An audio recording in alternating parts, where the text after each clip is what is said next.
The following program is underwritten by the generous support of Associates of Glens Falls and Loomis and Lipan Insurance. Since 1852, they have been assisting both businesses and individuals across the country secure the most comprehensive insurance products available. Associates of Glens Falls and Loomis and Lipan are one of New York's largest independently owned insurance agencies. Public affairs programming on Look TV is underwritten by the generous support of Pinnell's Restaurant, classic Italian American food since 1922, and Stored Tech, technology solutions for computers, networks, and phone. Stored Tech, your technology, our passion. 1922, Babe Ruth debuts with the Yankees. WGY signs on air. Exterminator wins the Saratoga Cup, and Pinnell's Restaurant opens its doors for the very first time. For 5 generations, Pinnell's has been preparing delicious Italian food, served in a comfortable, home-like setting where everyone is welcome. 90 years of authentic Italian recipes, 90 years of the freshest ingredients, and 90 years of the finest classic Italian dishes, all made daily by hand. Pinnell's Italian Restaurant, a Saratoga dining tradition since 1922. Firms deal only with prevention, the systems that block hackers and viruses. Stored Tech knows the root cause is actually good people doing bad things. So we offer a security training program which includes certifying all participants to show they understand the basics. Technology solutions for computers, networks, and phones. Stored Tech, your technology, our passion.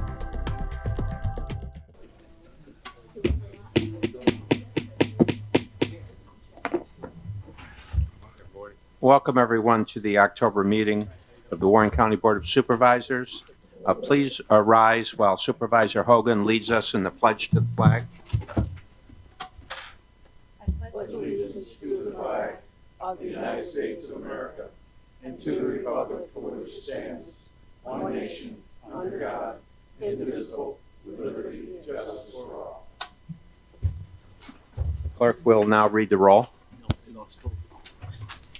Mr. Leggett? Here. Mr. Diamond? Here. Mr. McDevitt? Here. Ms. Bramer? Here. Mr. Loeb? Here. Mr. Driscoll? Here. Mrs. Frazier? Here. Mr. Simpson? Here. Ms. Hogan? Here. Mr. Dickinson? Here. Mr. Merlino? Here. Mr. Stroud? Mr. Wild? Here. Mr. Beatty? Here. Mr. McGowan? Here. Mr. Sokol? Mr. Thomas? Here. Ms. Hyde? Here. Mr. Garrity? Here. Chairman Conover? Here. You should all have received the minutes of our September 20 board meeting. Chair will entertain a motion regarding the minutes. Mr. Dickinson on the motion to approve. Is there a second? Ms. Hogan, Supervisor Hogan on the second. Any further discussion? There being none, all those in favor of approving the minutes signify by saying aye. Aye. Opposed? Carried.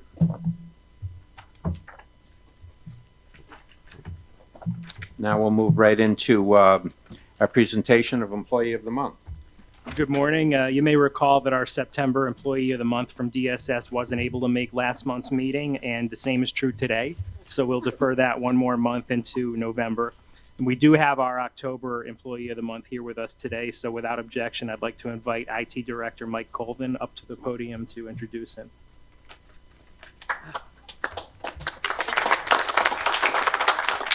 Morning.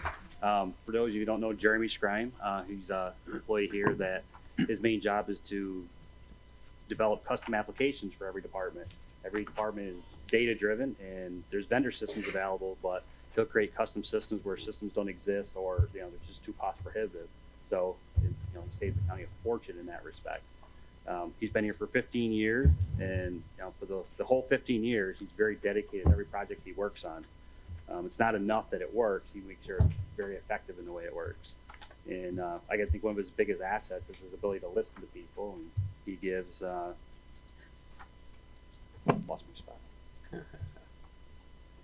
Gives equal consideration to everybody and their needs. Finding somebody like Jeremy with his skill set and his easygoing personality is very, very difficult and is a great asset to the county. So, Jeremy Scrime.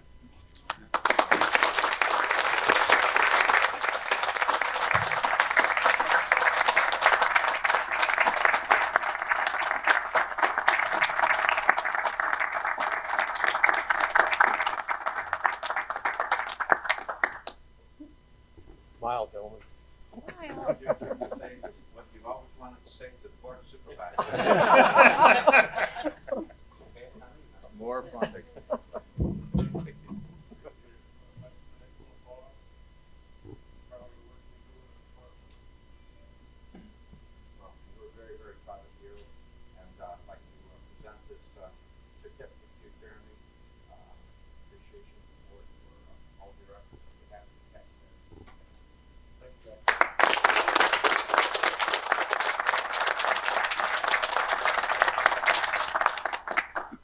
in a few words. Very good, Jeremy.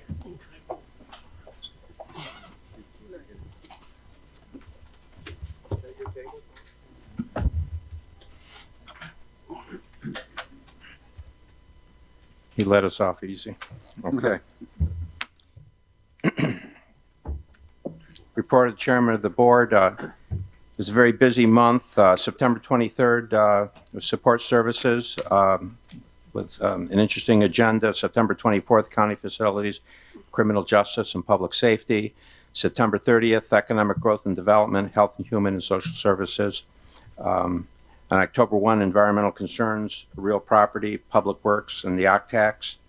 On October 3rd, I attended a roundtable in Blue Mountain Lake regarding Adirondack issues that was put on by Senator Gahn and Senator Tedisco. Received an invitation from Chairman Farber over in Hamilton County to attend, and I'm glad I did. A number of Adirondack issues were discussed and presented to the senators. Also in attendance was Supervisor Andrea Hogan and Supervisor Matt Simpson. On October 4th, I attended the Personnel and Higher Education Committee meeting as well, as that was immediately followed by Finance. On October 10, I attended a meeting at the Lake George Fund regarding harmful algae blooms. Representative from Lake Hopatcong were there. This is periodically we have roundtable types of discussions with other communities that are being negatively affected by harmful algae blooms. It's an information sharing type of process, and they get a chance to come up here and take a look at what we're doing here in Lake George. They were taken on a tour of the Jefferson Project at Darren Freshwater Institute, and that was followed up by a very interesting roundtable at the fund offices afterwards. On October 15th, I attended the Lake George Regional Planning Board meeting. I had to leave that meeting to participate or at least listen to the staff that presented the findings of the governor's cancer research project.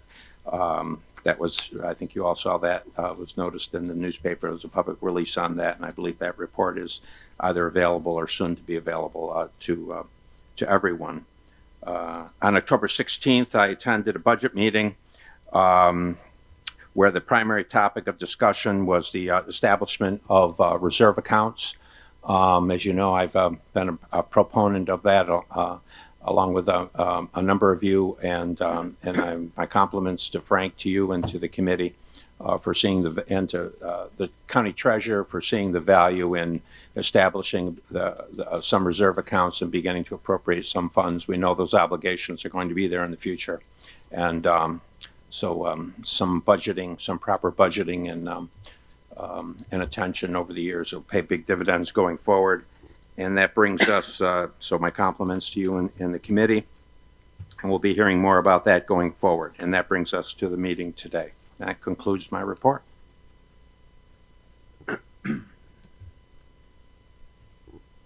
Reports by committee chair people. Supervisor Hogan. Thank you, Mr. Chairman. Cornell Cooperative Extension had a fun event last night where we recognized the volunteers that support the organization. Some of those volunteers have been helping out there for 35, 40 years. It was impressive to see the dedication to the work that goes on there. They are always busy at the Cornell Cooperative Extension.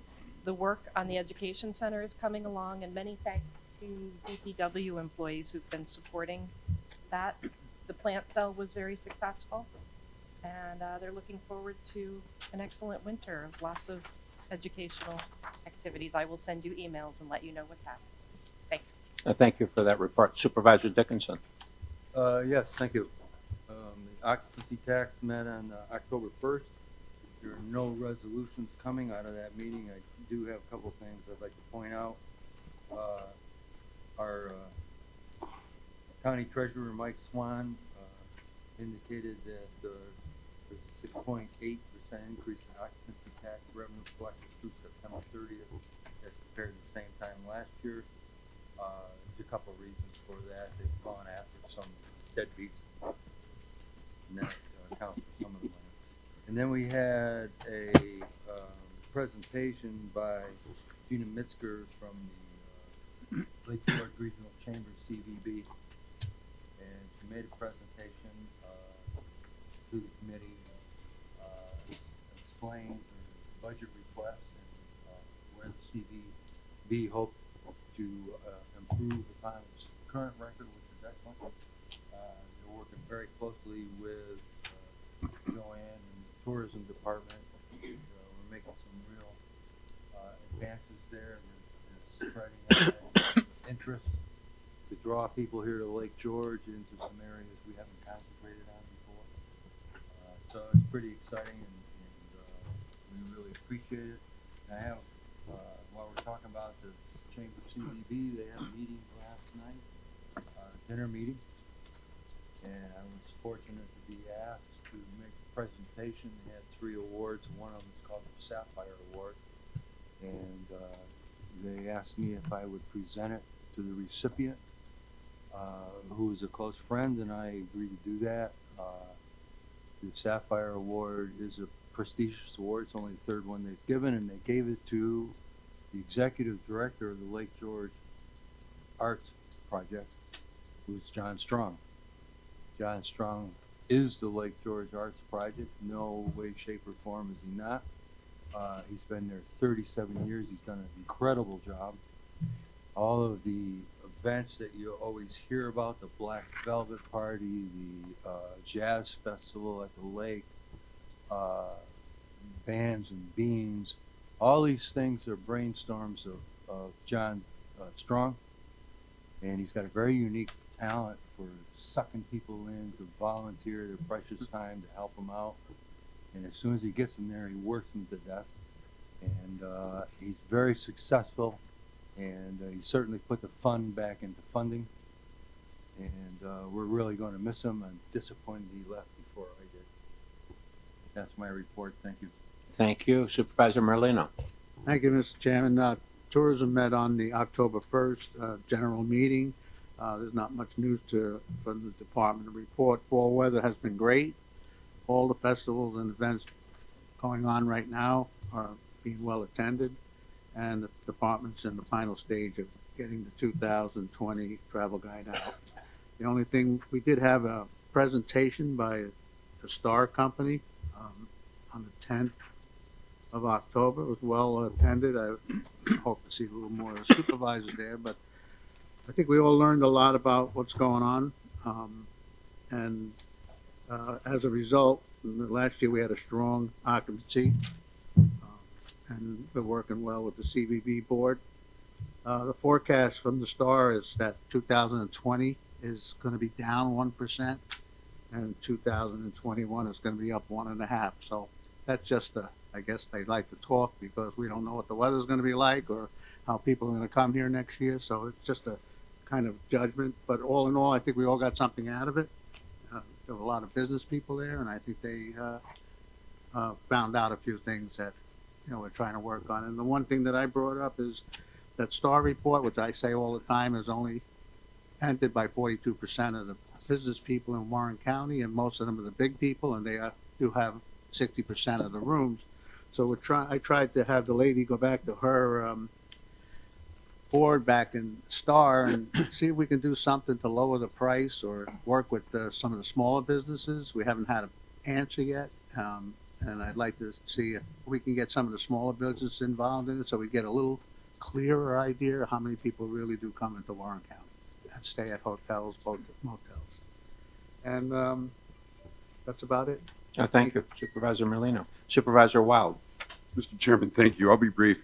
I did also attend the tourism meeting. I thought it was very informative.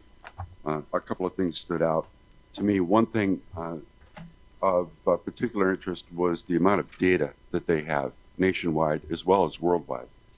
And I did ask the consultant that was there to see if they might be able to dig out some case studies from us, basically other regions within the country and maybe across the world that have a situation like we do here in Warren County, which is a very strong summer tourism business, but the shoulder seasons, the wintertime, we lack considerably.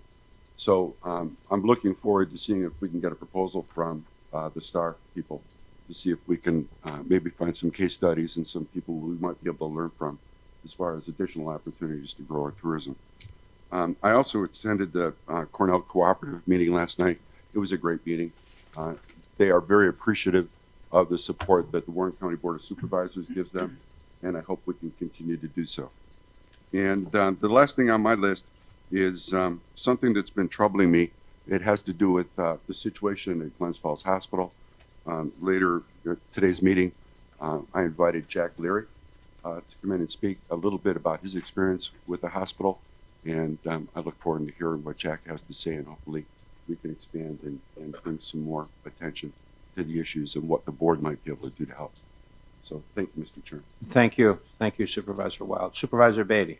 Thank you, Mr. Chairman. Facilities met early in the month. There's no resolutions from our committee meeting, although we did bump one over to finance. I also attended the first Climate Smart Committee. I'm on that committee now, chaired by Chris Belden. I thought it was a excellent initial meeting. A lot of good issues and qualified people around that committee, and I look forward to being a large part or anything that I can add to that committee down the road. As far as tourism, I think we have a very successful collaboration with the CVB and our tourist department, and I think the numbers bear out that we're in a positive direction. Sometimes percentages can be misleading. Like Essex County had a bigger percentage increase, but obviously they work on a smaller number, so that can be a little deceiving. But I think overall we're having we had an excellent year, or having an excellent year, and I totally agree with Mr. Wild that the wintertime is an area which is still untapped, and we have a lot of potential there.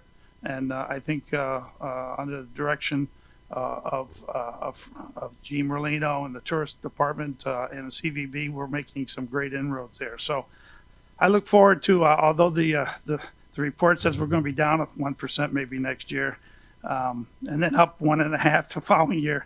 If anybody can follow that logic, I'd like to talk to them. But anyway, that's all I have. Thank you, Mr. Chairman. Thank you.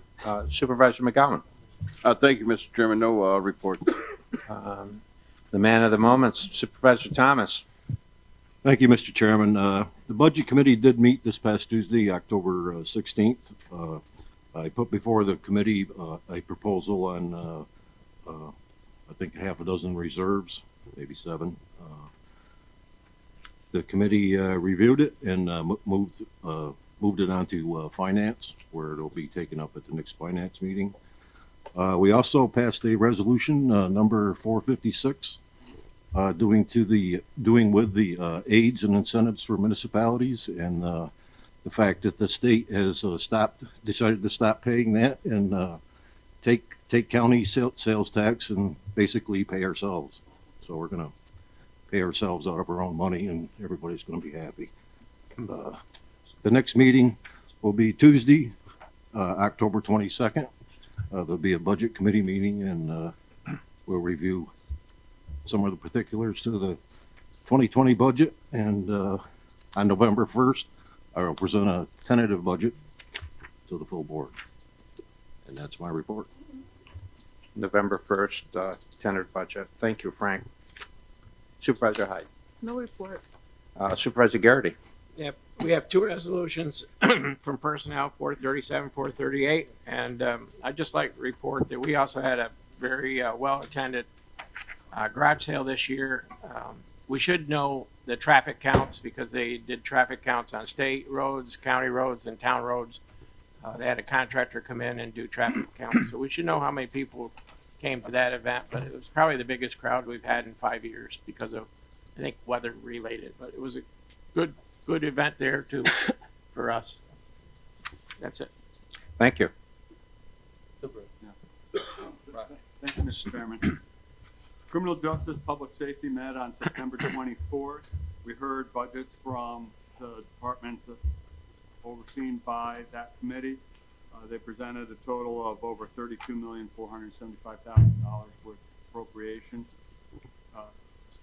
There are 3 resolutions before you today, 419, 420, and 421, all concerning agreements from assigned council, Office of Emergency Services and Probation. Also went up on October 3rd to Lake Placid for the SALT Summit, and which was very informative. I'd like to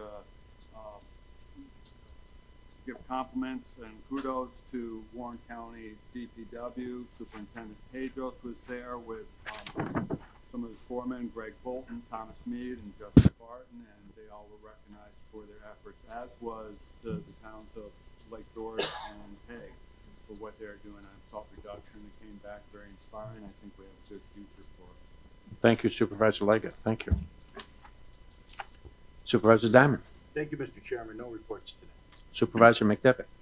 On September 30th, I was happy to chair 9 committees. Edna was out of town, and I basically had an opportunity to get some excellent reports from mental health, employment and training, the Office of Aging, Veteran Services, Social Services, Countryside and Health Services, and Edna, welcome back. Thank you. On October 9th, I spent about an hour with Bob Usey because I really wanted to get some in-depth perspective on bail reform and what it means for the state of New York. While I can well understand the rationale in some parts of bail reform in terms of people languishing in jail, 9,000 people in the city of New York where maybe they don't have a couple $100 or $500 for bail. Can understand that rationale. But the thing I'm having difficulty with are the categories of crime which Bob identified to me, which no longer require bail. Vehicular homicide, burglary 2, and robbery 2. And with the judge's order, returning to the scene of a crime. I think it's important for all of us to, as we get to the first of the year, that we're conscious of kind of what's happening out there with bail reform. We may very well have gone a little too far in terms of some of the crimes that are excluded from bail. On Tuesday, October 15th, I attended the Climate Smart program, the meeting, and it was an excellent meeting. And I came away with 2 observations. Number one, I kind of like to take a semi-responsibility for energy audits as they relate to municipal buildings. This building particularly, I've spoken with Kevin Hajos, and we're going to embark upon a study that covers the full envelope of this building to see what kind of energy loss currently occurs in this building. There's a lot of windows in this structure, and to see if we have a reasonable payback in terms of attempting to resolve those particular issues. The other item that came up in the Climate Smart seminar was Dave Wick. Dave Wick said in the meeting that the temperature of Lake George has risen by 4 degrees over the last 30 years.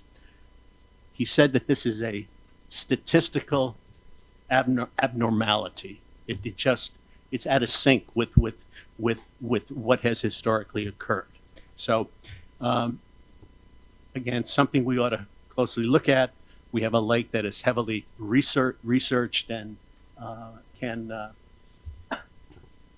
but again, something we ought to watch. We love our lake. It's the queen of lakes, and it really provides significant revenue for all of us. The last issue that I would like to talk about is the city of Glens Falls and an ordinance which they are preparing as it relates to demonstrations at Sentinel Circle. Over the last 2 or 3 months, we've had a couple of demonstrations downtown. They've tended to be angry they've tended to be threatening, and I believe the ordinance is indeed long overdue. And I'd like to make a couple of comments as it relates to, where we're going. What has happened to peaceful assembly at Sentinel Circle? What has happened to the First Amendment rights of free speech and assembly? While millions of veterans, myself included, serve this country in order to protect those rights, nowhere in the First Amendment does it give anyone license to infringe on the rights of others. Nowhere does it give anyone the right to threaten, impede, insult, or verbally abuse others. Nowhere does it allow intimidation or violence against those who may disagree with you. Apparently missing from someone's reading of the First Amendment was the phrase peaceful assembly.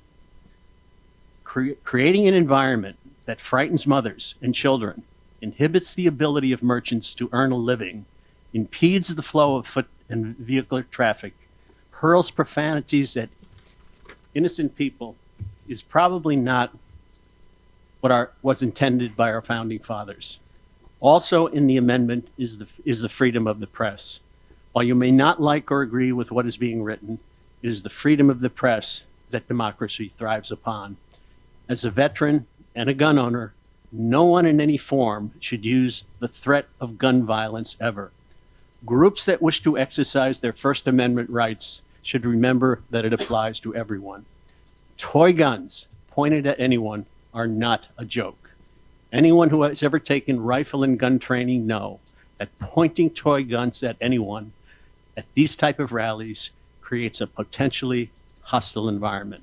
I want to applaud our Common Council in the city of Glens Falls for taking action to modify and control these type of public demonstrations. Thank you. Thank you. Supervisor Bramer. Thank you, Chairman. On that note, I would also like to applaud the City Council for taking action, and anyone is welcome to come to the public hearing. It's this Tuesday at 7:20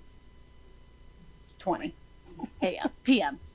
So you have, it'd be great to have residents of Warren County there to express their position on what the City Council should be adopting. I will turn to my committee report. Environmental Concerns and Real Property met on October 1st. We have in your packet Resolution 423, which is regarding our support as a county for clean waters of all of our counties. We do love Lake George. It is the queen of lakes. We have lots of other lakes in the county that are very important. And I think that the entire board is supportive of protecting natural resources throughout the county, especially our waters that are recreation, drinking water, part of our tourism. So I'd really like to see the county continue to focus on that and put some attention on our prioritizing that. I think that we've certainly been doing that through the Environmental Concerns Committee, and we will keep doing that.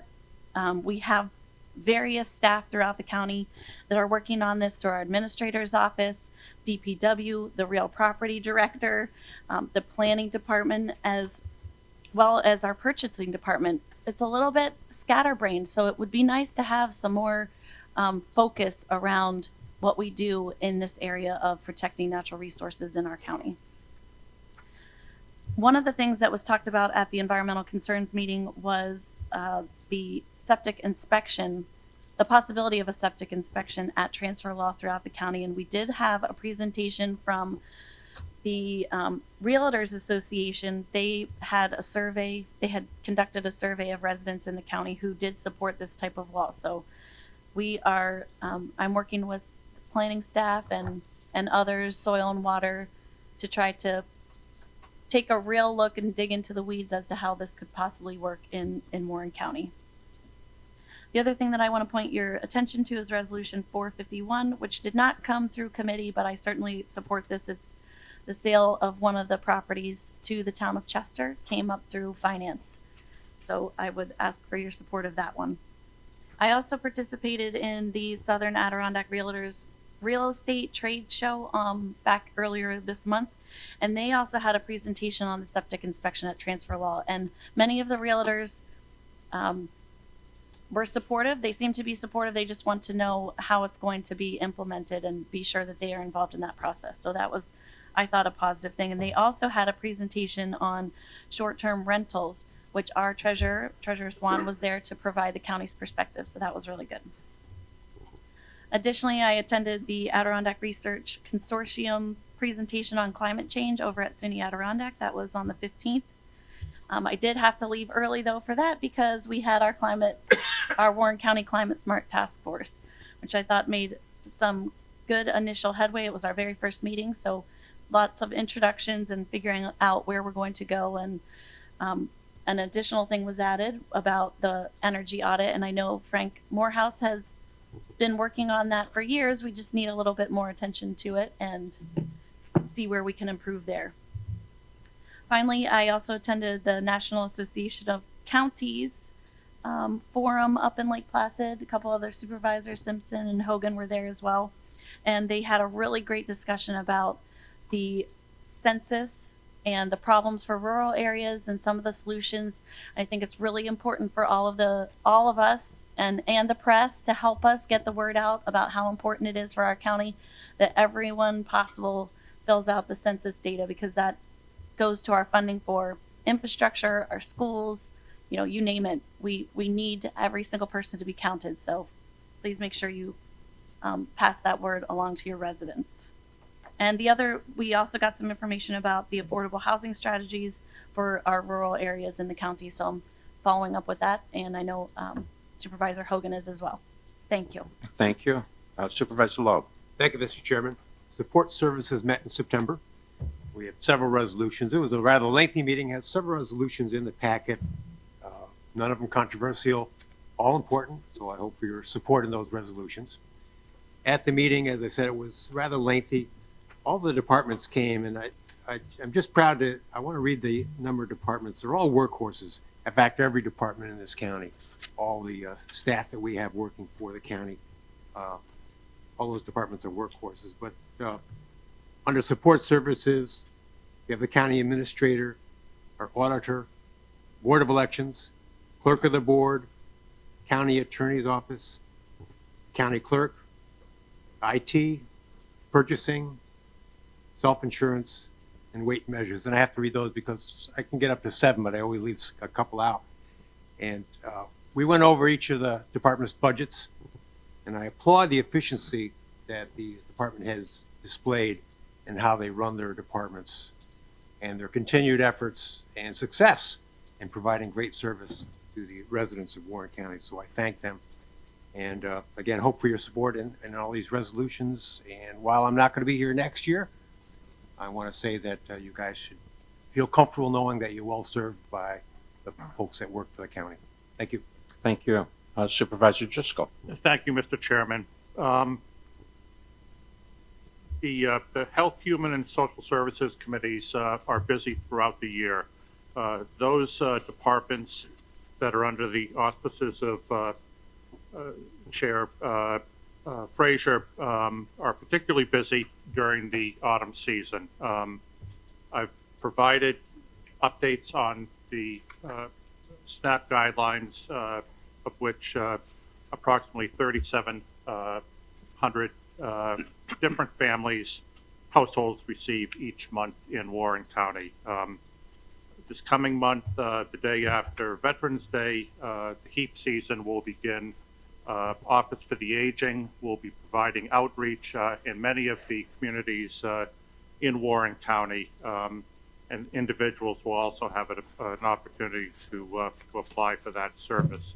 They work cooperatively with our health services, veterans, and really all of the departments in Warren County. I just wanted to get that information out, especially for the seniors living on fixed incomes, as well as families who are working 2 or 3 jobs in order to pay their bills. Those programs are available, they're out there, and any type of assistance that the local municipalities could provide in getting that information out to their residents would be appreciated. Thank you. Thank you. Supervisor Frazier. Thank you, Mr. Chairman.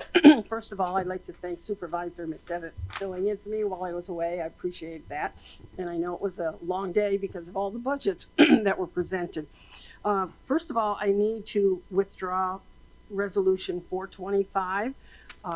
Went out as seeking proposals, but needs to go out as an RFP. So I'd like to make the motion to withdraw Resolution 425. We have a second from Supervisor Simpson on the motion to withdraw 425. Any discussion on the motion to withdraw? Ready for the question? All those in favor of withdrawing 425 signify by saying aye. Aye. Opposed? 425 is withdrawn. All right, and we only have two other ones, 424, which is rescinding Resolution 264, which authorizes continuation of agreement with Council for Prevention of Alcohol and Substance Abuse for the Youth Court.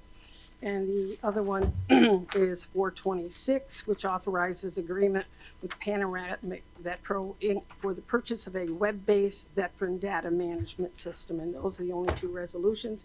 But I also attended the Lake George, Lake Champlain Regional Planning Board earlier this week. And thank you. That's my report. Thank you. Supervisor Simpson. Thank you, Mr. Chairman. DPW did meet on October 1st, and out of that meeting, we have resolution starting with number 427. 427 and 428 are in relationship to the construction of the Middleton Bridge, which I want to thank everybody for their support. This is finally moving forward.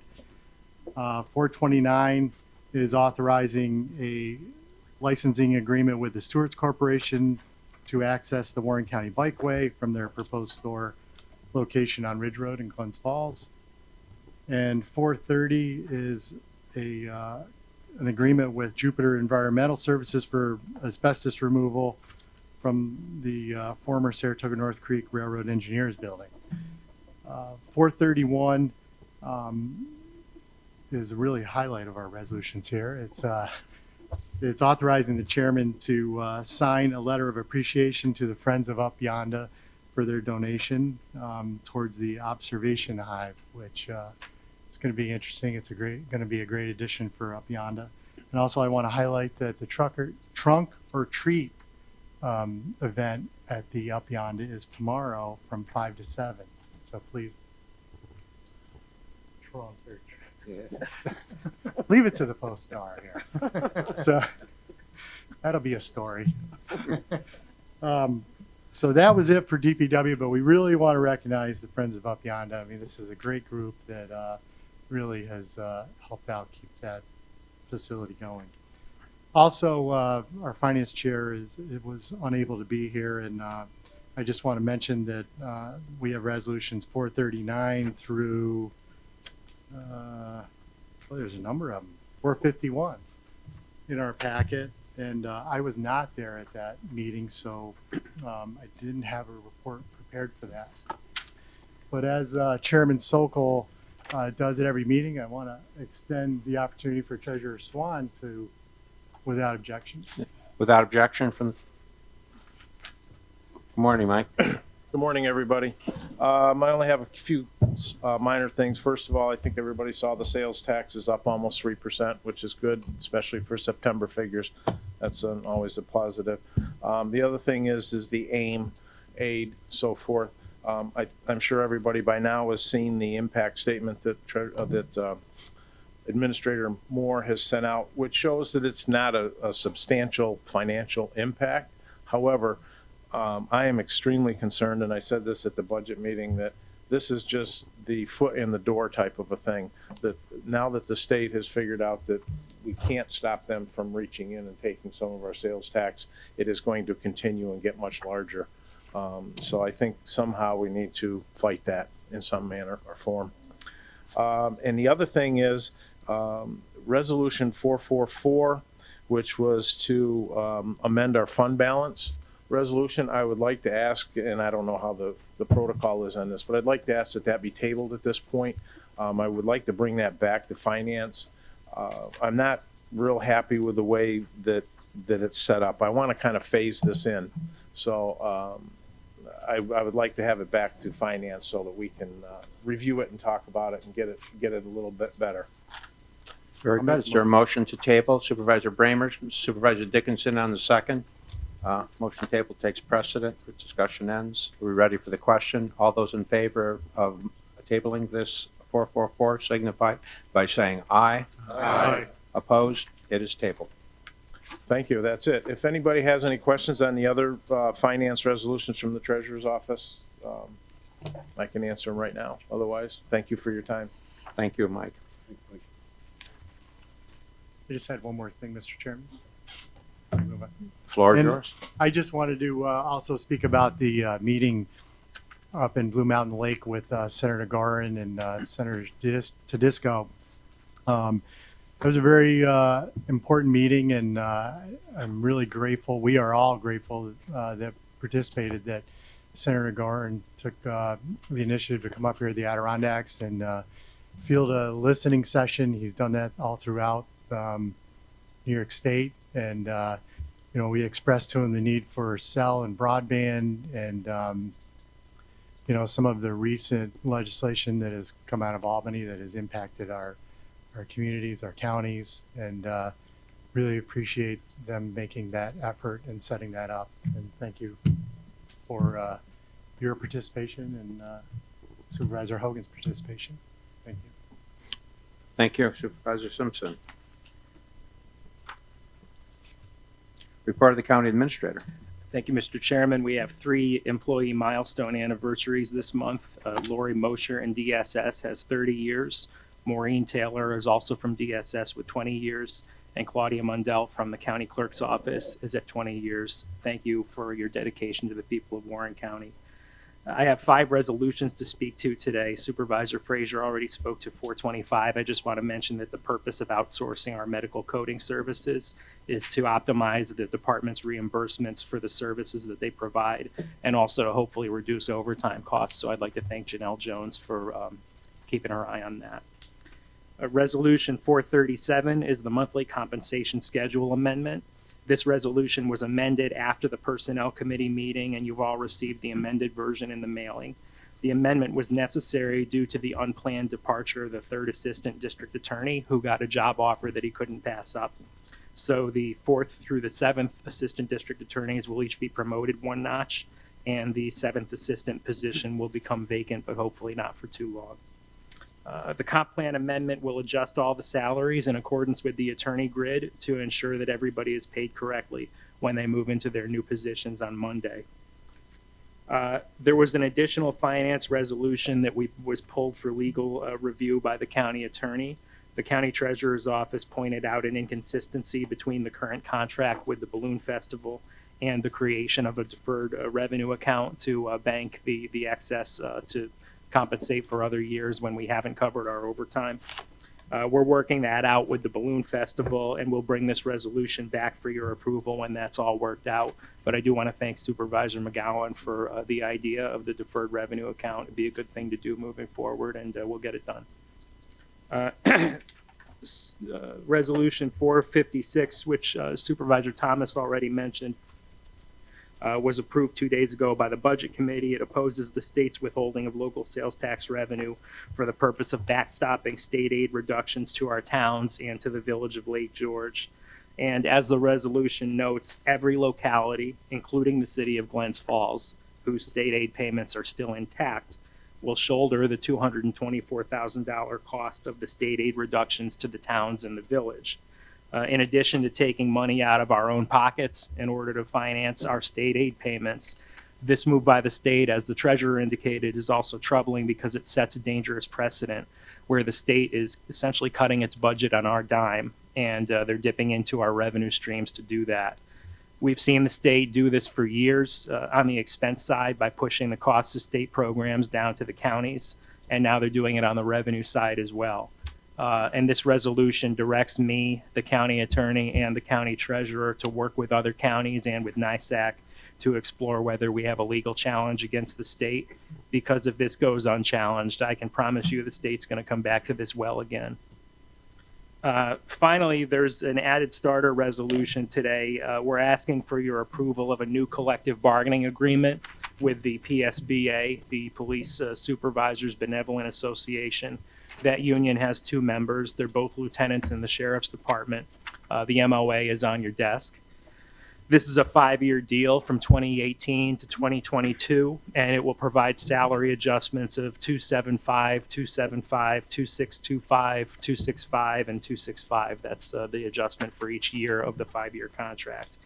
In exchange, both lieutenants are going to go from a 13% healthcare contribution to 15% retroactive 1 year, 17% this December, and 18% in December 2020. We'll also have language added to the contract stating that retirees pay what the actives pay. And that language is key for the county because it's how the rest of the workforce is modeled. There are a few other minor provisions that you'll see in the MOA. The Personnel Committee reviewed all of these in executive session and approved them. And I'm respectfully asking the rest of you to do the same because it was a long road getting to this deal. And I'm confident that it's the best that the county can do. The PSBA hired a negotiator called Anthony Solfaro is his name. He's also going to be handling the larger PBA contract next year. He's the kind of guy, unfortunately, who negotiates in the opposite direction, and he throws in brand new issues out of nowhere, and he's known around the state for dragging negotiations into interest arbitration. We went through 2 sessions with a neutral mediator, and each of those sessions lasted all day, and Anthony blew it up at the end when we almost had a deal. So I met separately with the 2 lieutenants, and I made it clear that we weren't going to waste any more time in mediation, and we'll go directly to interest arbitration, and we'll file a simultaneous improper practice charge against Anthony. So the 3 of us agreed that a better path forward was to hammer out a deal amongst ourselves, and the result is what we're bringing to you today. And it's coming to you in a hurry, which I apologize for because these negotiations went right up until this morning. 9 o'clock, the 2 lieutenants signed the memorandum of agreement. I'd like to thank Lieutenant Steve Stockdale and Lieutenant Pete DeFiore for working with all of us on this. As I've said before, they're good men and they have the best interest of the county at heart, and we're lucky to have them as leaders in the Sheriff's Department.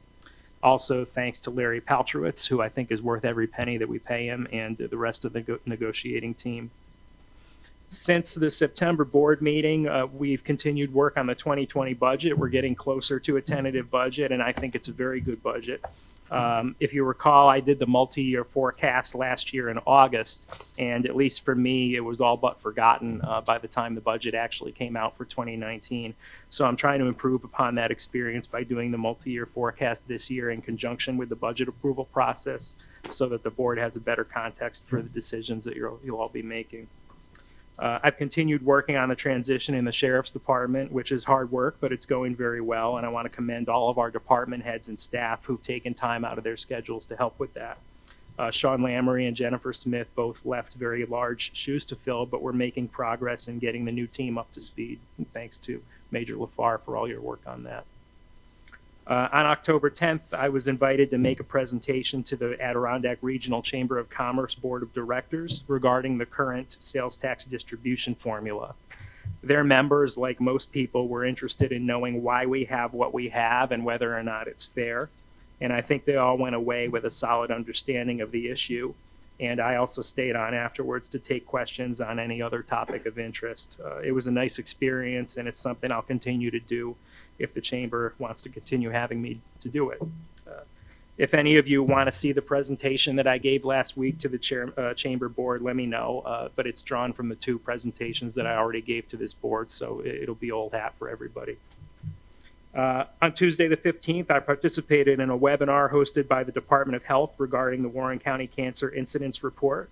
The call was comforting, but it was a little frustrating at the same time because the state was unable to identify any obvious causes for the elevated cancer rates in our county. The state ruled out environmental factors such as outdoor and indoor air quality and public drinking water systems and industrial sites, hazardous waste disposal sites, and exposure to traffic. So all of that is obviously very good news that we don't have problems in those areas.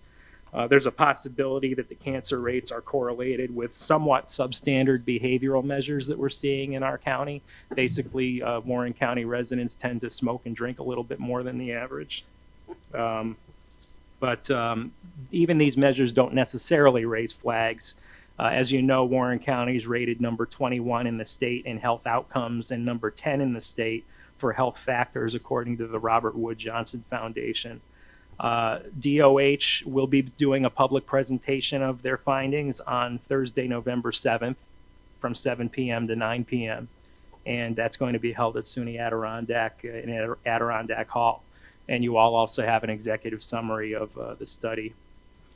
The last piece of my report, and Supervisor McDevitt touched a little bit on it. I hesitate to talk about the issue out of respect for our employees' privacy. But at the same time, we experienced a tragedy here in Warren County a few weeks ago, and it shines a light on a policy problem that this entire state's going to have starting in January. We're the first county in the state to get a taste of the unintended consequences of the state's bail reform. And as public leaders, I think we have a duty to spotlight those consequences so the state can fix them. This isn't a political Republican or Democrat issue. This is a matter, I think, of right and wrong. The individual who caused this tragedy was arraigned the same day in our new arraignment court.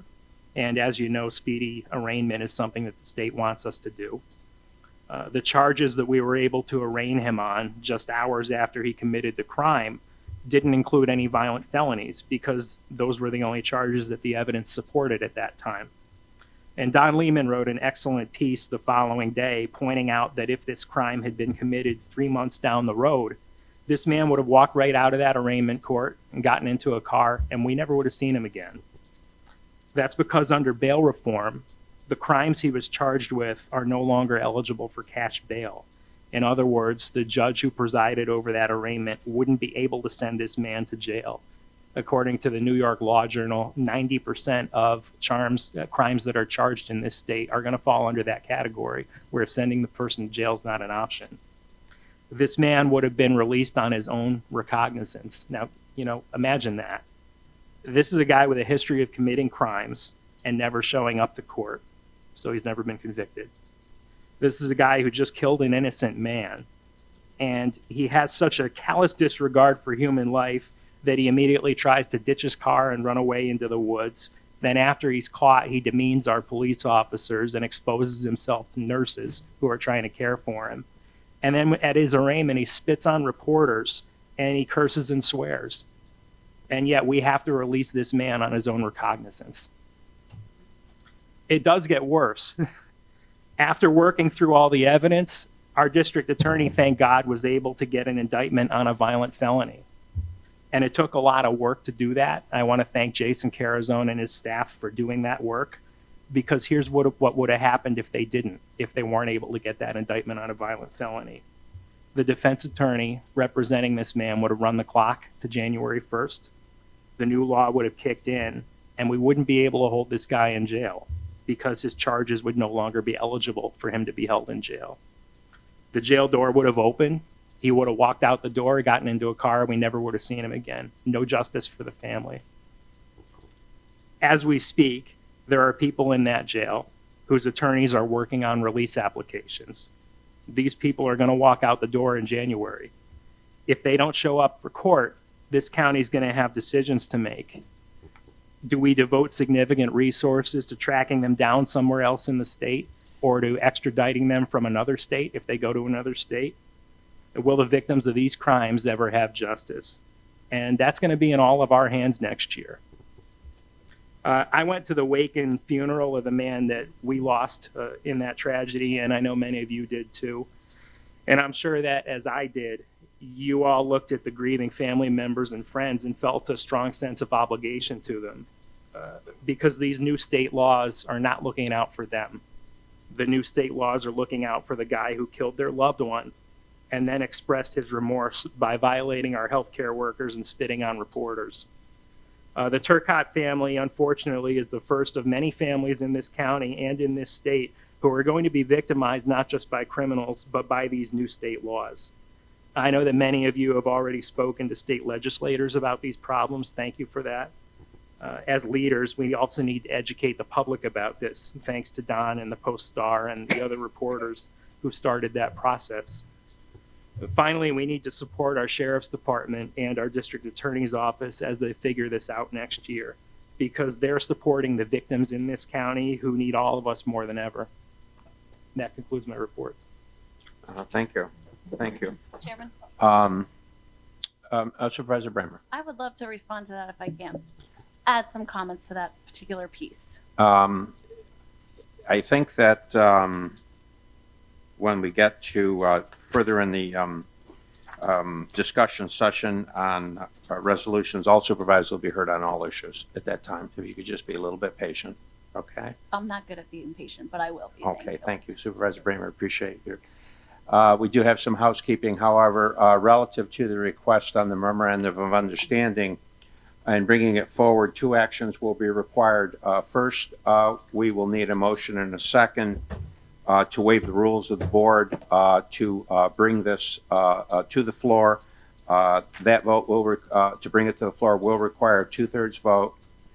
If we achieve the 2/3 vote, then we will have a motion to bring it to the floor and make it part of the agenda, and it will be dealt with under resolutions. Are we clear? Very good. Do we have a motion to waive the rules? Supervisor Wild on the motion, Supervisor Dickinson on the second. All those in favor of waiving the rules to bring this forward signify by saying aye. Aye. Opposed? Carried. And now the chair will entertain a motion to make this memorandum of agreement part of our agenda. Supervisor Leggett, Supervisor McDivitt on the second. Are we ready for the question? All those in favor of making the MOA part of the agenda signify by saying aye. Aye. Opposed? Carried. Thank you. Report of the county attorney. No report today. I see that. Okay. Reading of communications. We received the annual financial statements and independent auditors report for the County of Warren for the year ended December 31, 2018. Monthly report of criminal and family workloads for August 2019 from the Warren County Probation Department. Capital District Regional Off-Track Betting Corp. August payment in the amount of $5,499. And Washington County Resolution Number 191 of 2019 supporting Adirondack Community College Capital Improvement Plan for 2020 to 21. Reading of resolutions. Proposed resolution number 417 through 455 were distributed to the members of the Board of Supervisors and posted to the Warren County website on October 10th. Proposed resolution number 456 was produced pursuant to action taken at the October 16th Budget Committee meeting. A draft version was distributed to the board following that meeting, and a copy is included in your folders. A motion is needed to bring proposed resolution number 456 to the floor. Supervisor Garrity on the motion, Supervisor Wild on the second. All those in favor of bringing that to the floor signify by saying aye. Aye. Opposed? Carried. Okay, I would also note that the resolution waiving the rules of the board will be number 457, and the one ratifying the terms of the PSBA memorandum of agreement will be 458.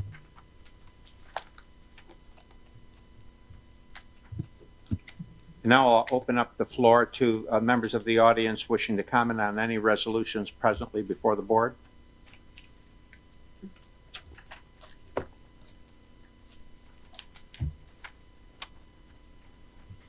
Good morning, everyone. I'm Heather Shouty-Brechko. I'm a resident of Glens Falls. I live on Raymond Avenue, which is about a half a block from the new location that Stewart's is proposing. I noticed you have a resolution number 429 about a revocable licensing agreement with Stewart's to access the Warren County Bikeway, which is okay, but I think it's a little bit premature. The planning board has not finalized their review yet in the city of the exact location of the building and all of the details.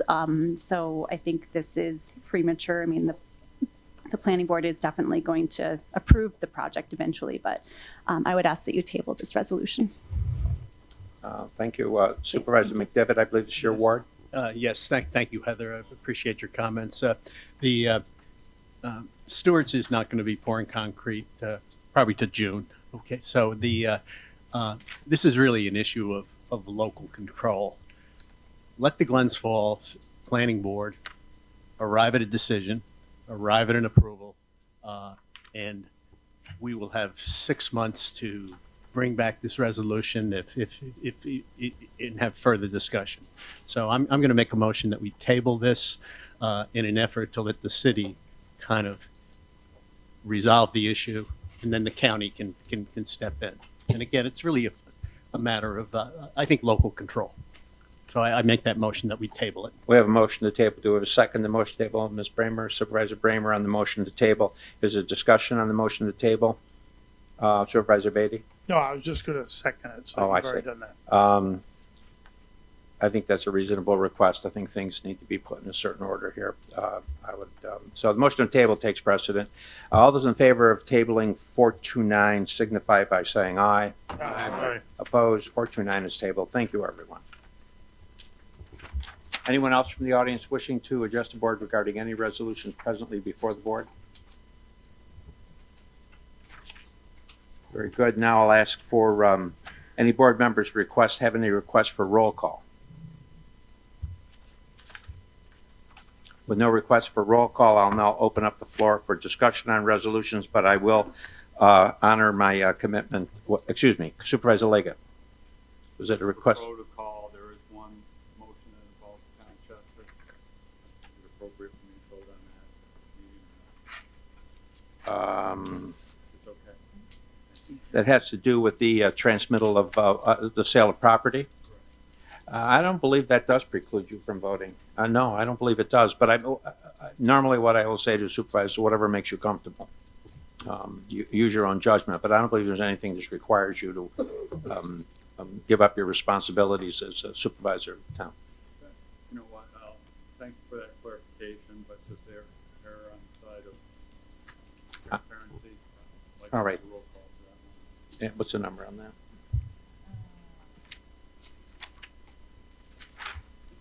451. 451. We will have a roll call on, there was a roll call on 451, so we're all set. And I'll honor my commitment on discussion relative to the comments on the county administrator's report. Supervisor Bramer. Thank you very much, Chairman. I appreciate that. I just wanted to comment because it is such an upsetting situation, and my condolences to the family and everyone up there that knew him and was, his friend and loved him. And it's not a political issue. I talked to DA Carasone about a week ago, and, he went through with me many of the problems that are arising, really being highlighted by this particular incident, unfortunately, that happened in Warren County. And yesterday I attended a continuing legal education forum right here, and it was hosted by the Warren County Bar Association, and DA Carasone was our speaker. And he went through many of the problems with the crimes that are where the judge has no discretion at all to set bail, zero. And I understand that there are residents in our county who can't afford bail, and they're going to sit in jail, and they probably shouldn't be on nonviolent things, misdemeanors, and now they'll just get an appearance ticket, kind of like a traffic ticket, and you have to show up. I think that's fine and reasonable for our residents. But where there are situations where the person is not a resident, not even a resident of the U.S., and they're committing crimes that we have no ability to set bail on it is a problem. And the other thing that he highlighted yesterday is that we'll have fewer arraignments. So we just put together our centralized arraignment court part, and it's going to have fewer arraignments because people won't be getting arraigned like that. We're going to have fewer inmates in the jail, so that's going to be an ongoing issue. We've already had declining population in there, and there's nothing on the horizon about docs changing the standards. So that's a big problem for us because it costs us money to have all those corrections officers. And another thing that he mentioned that I didn't realize yesterday is that there will be an inability for us to use contractors to do electronic monitoring.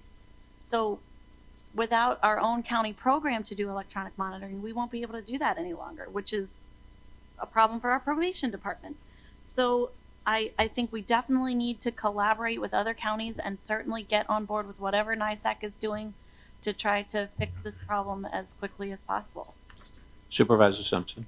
Mr. Chairman, could we refer this issue to the legislative rules and maybe come up with some kind of resolution, then send a message to Albany that this needs to be looked at and they need to understand? I think that is an excellent recommendation. I would say we send it to public safety. I'm sorry for jumping in, but it's either public safety or rules. I think the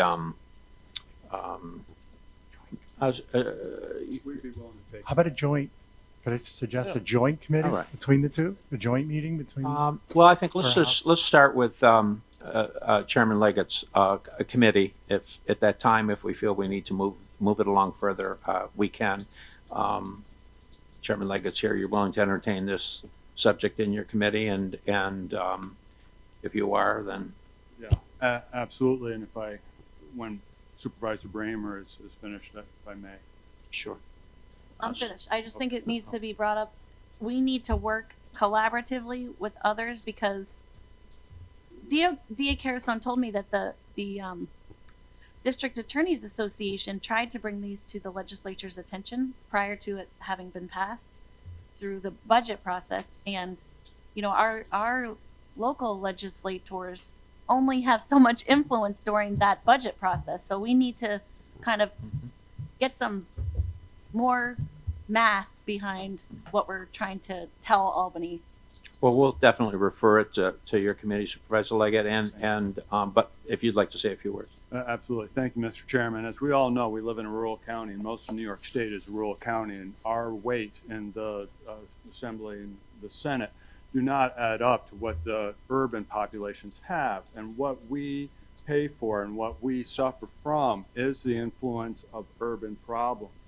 This whole bail reform, the indigent legal services, and other things that we are facing, and we see every time in our public safety criminal justice meetings here, how it affects our ability to provide and pay for these services, is due to a whole different demographic. And I do think that we should pull together with all the other rural counties of the state and advocate strongly for some fairness and some division. This is not a one size fits all situation. What happens in New York City, where people languish in jails for months or years without court appearances, is not the problem that we have in upstate and western counties. So we will take this up. And I would add to the that we not only should be corresponding with NISAC, but we should also be talking. We have an inter-county meeting this month that we can. Yeah, we're going to bring this up as well at inter-county, so we're going to definitely dial up the volume on this, that something needs to happen here. Yes, and thank you for County Administrator for bringing this up as well. Appreciate it. Very good. Thank you. Supervisor Beatty. Yeah, and not to belabor this point, but I also attended that wake with Supervisor McDivitt, and it was heartbreaking to know that an individual's life can be taken so quickly, and that Albany jams down our throat these bail reform policy that is so absurd to the average person in upstate New York. It's revolting. It's sickening. And that's not the only thing that Albany's doing to upstate New York, but that is a major problem. And I applaud Assemblyman Steck and State Senator Little for trying to do the best they can to make light of the fact, or to bring light to the issue. But when we have massive amount of downstate representatives jamming these policies down our throats here in upstate New York, one after another, and his one that is a safety issue, paramount, it's a cost issue, and with no regard for us sitting in this room. And I applaud Mr. Ryan, Mr. Moore for bringing this to the forefront. I applaud Assemblyman Steck, Senator Little, but look at the results. We've gotten no results, and I applaud the fact that we're going to try to collaborate with other counties. This is a bigger issue than I think we even comprehend.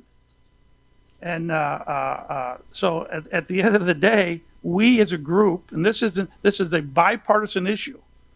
This isn't Republican or Democrat or Independent or Libertarian or any other party you want to pick out. This is all of us sitting in this room, and we're putting all of our residents in harm's way by allowing people to get out on the street that should be behind bars or at least bails set that hinder their ability to get out. So I am 1,000% behind Mr. Moore and Mr. Leggett and Mr. McDivitt and so forth of wanting to bring a collaboration of all these other counties.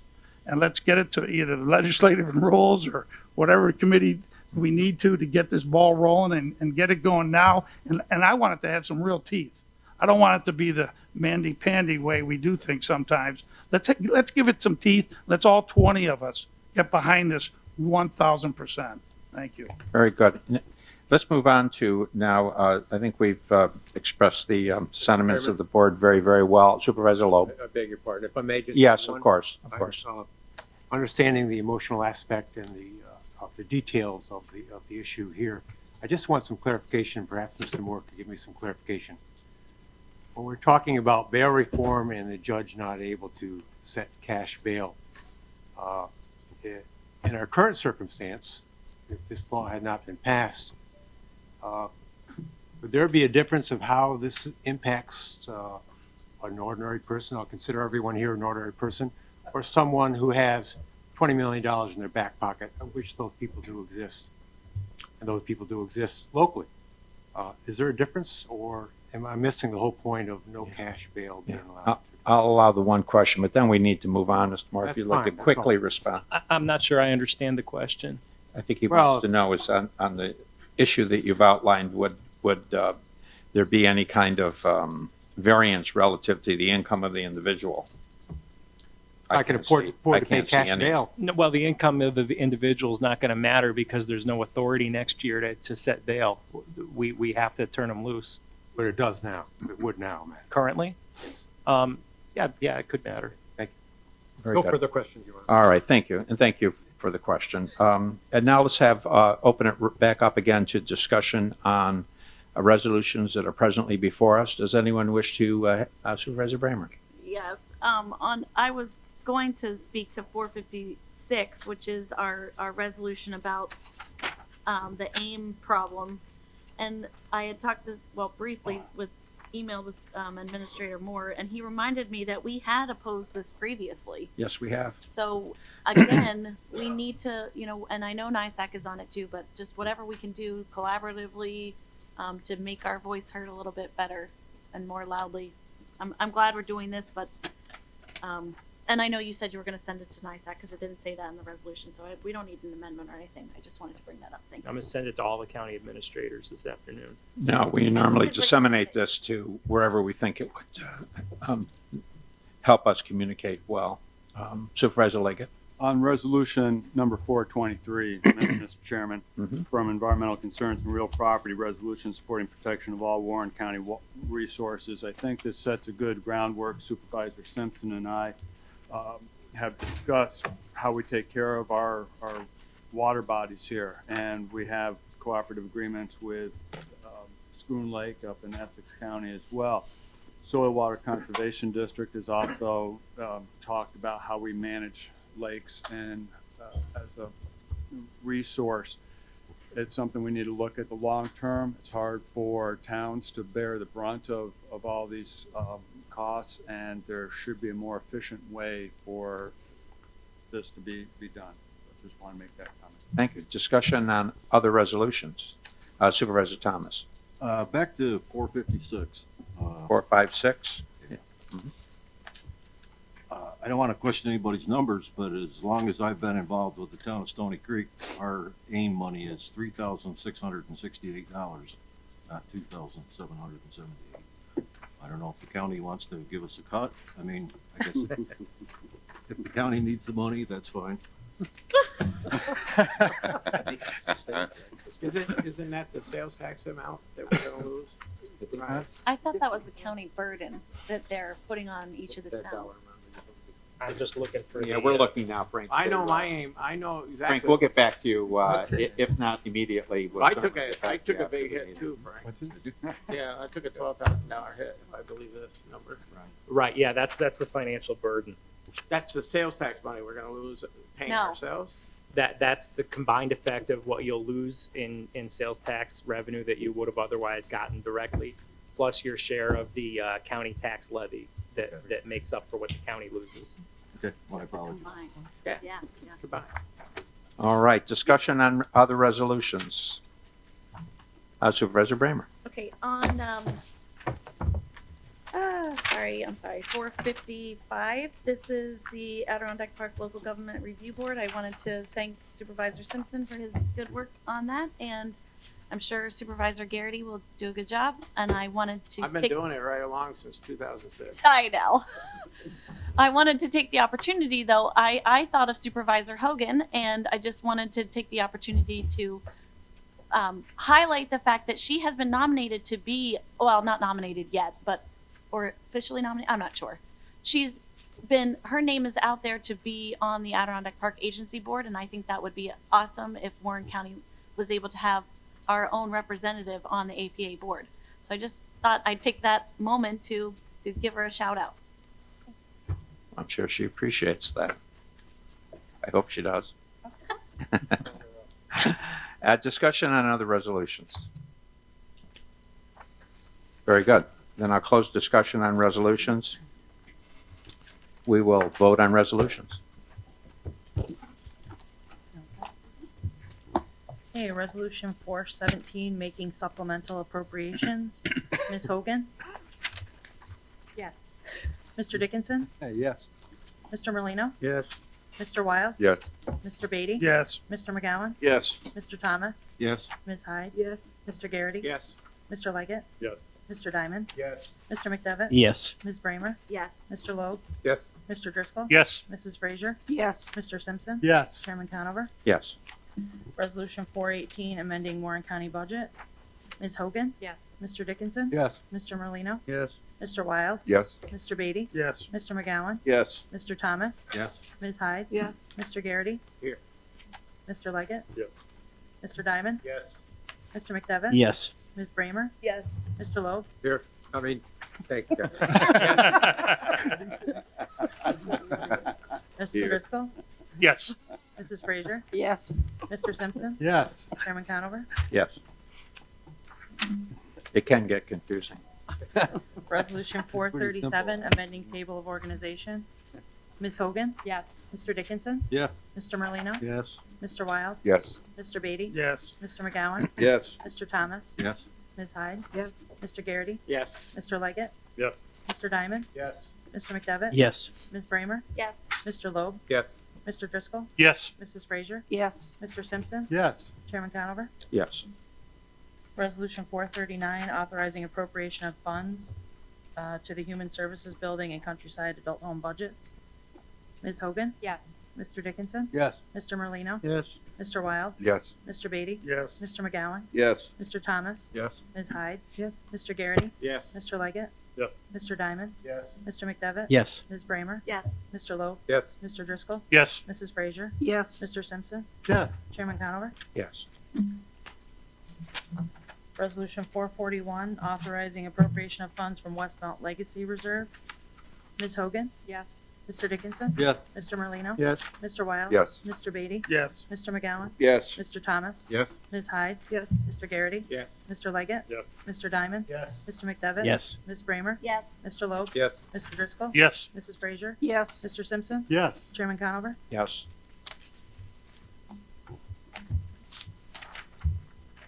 Resolution 445, authorizing acceptance of a settlement for a resident at Westmount Health Facility.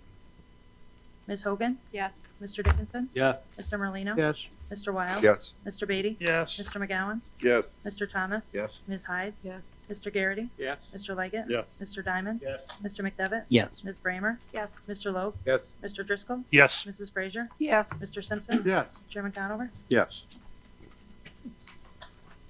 Resolution 447, establishing capital project H390.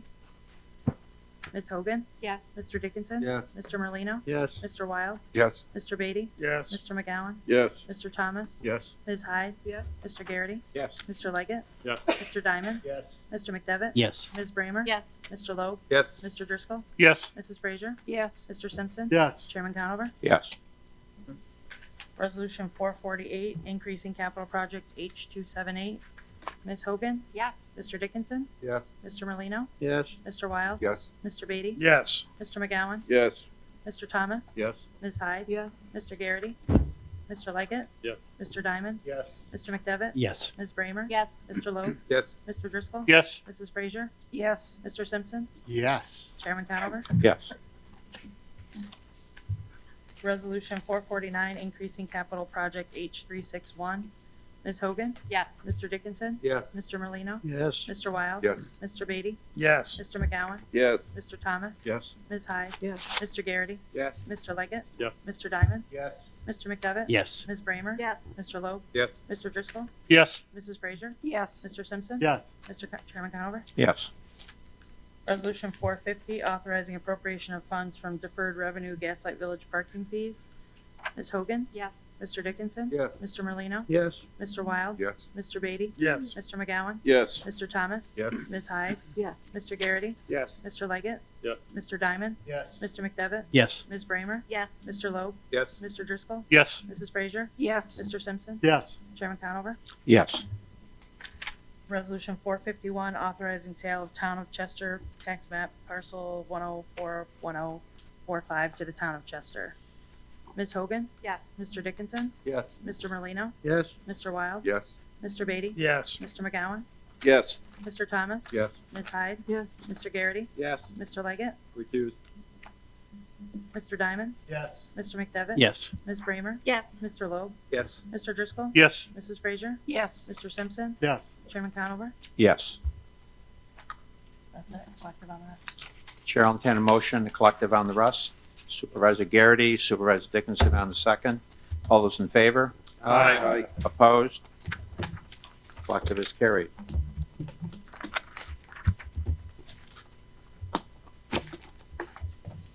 I'll now open up the podium to anyone from the audience wishing to address the board regarding any matter they feel the board. Yes, sir. Morning, everyone. Thank you, Mr. Chairman. Absolutely. I'm Jesse Jackson. I'm the president and CEO of Look Media.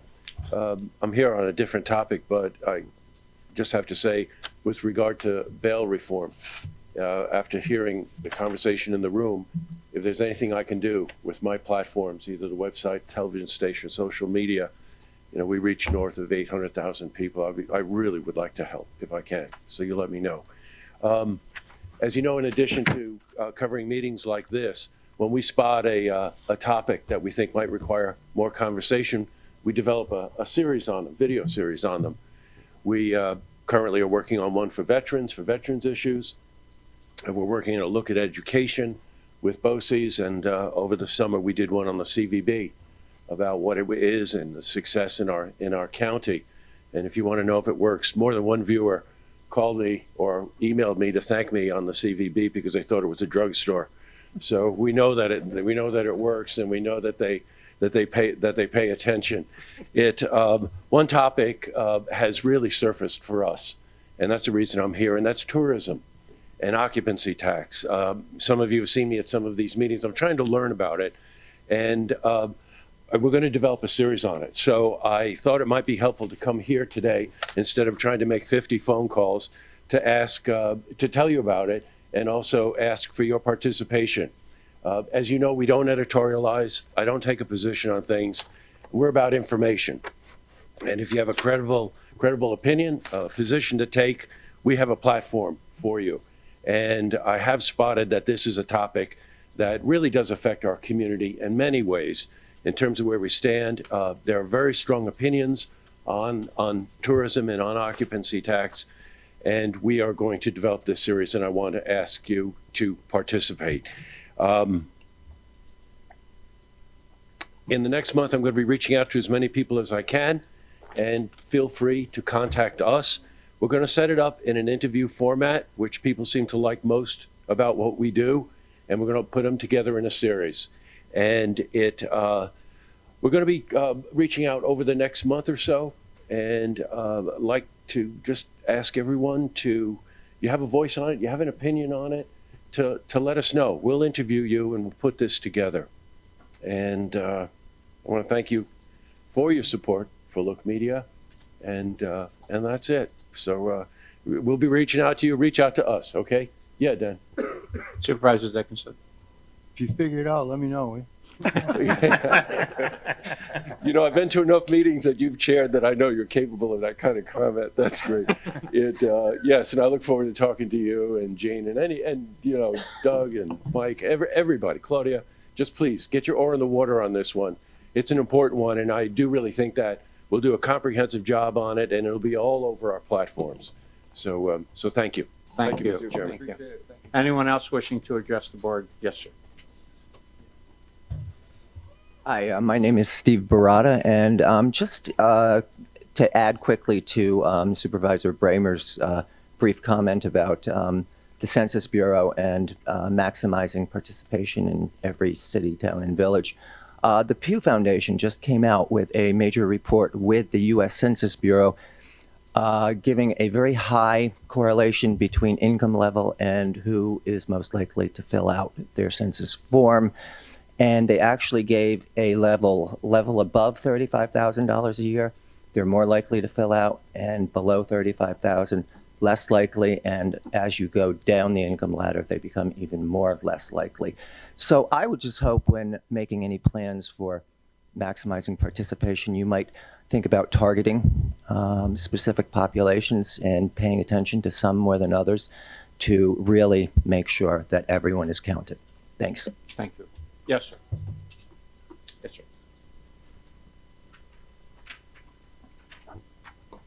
I thank everybody for having the opportunity to present this, especially Mike Wild. I'm Jack Leary. I'm a physician. Just briefly, I'll give you a little bit of background. I'm an emergency physician. I got my boards in pediatrics and also in anesthesia. I was an attending at Albany Med. I was the commanding officer for what was the biggest hospital in the area, the 364th General Hospital in Albany.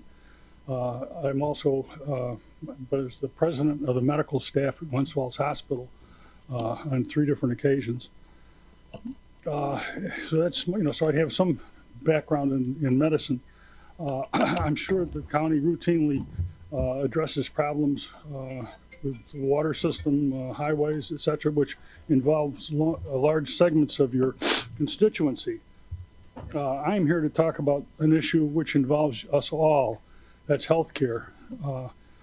While healthcare consumes 20% of the federal budget, as well as large chunks of county revenue for Medicaid, et cetera, it has been traditionally left to professionals, i.e. the insurance companies, the state health department, hospital associations, et cetera. Now our local system is teetering on the brink. For the last 100 years, Glens Falls Hospital has been the cornerstone for healthcare in the region. It has been a gem for the region. We were the first hospital in the entire state of New York to have day surgery. We were the first hospital in the region, including the Capital District, to staff our ER with full-time physicians. Again, we were the first to have the foresight to have dedicated ICUs and CCUs.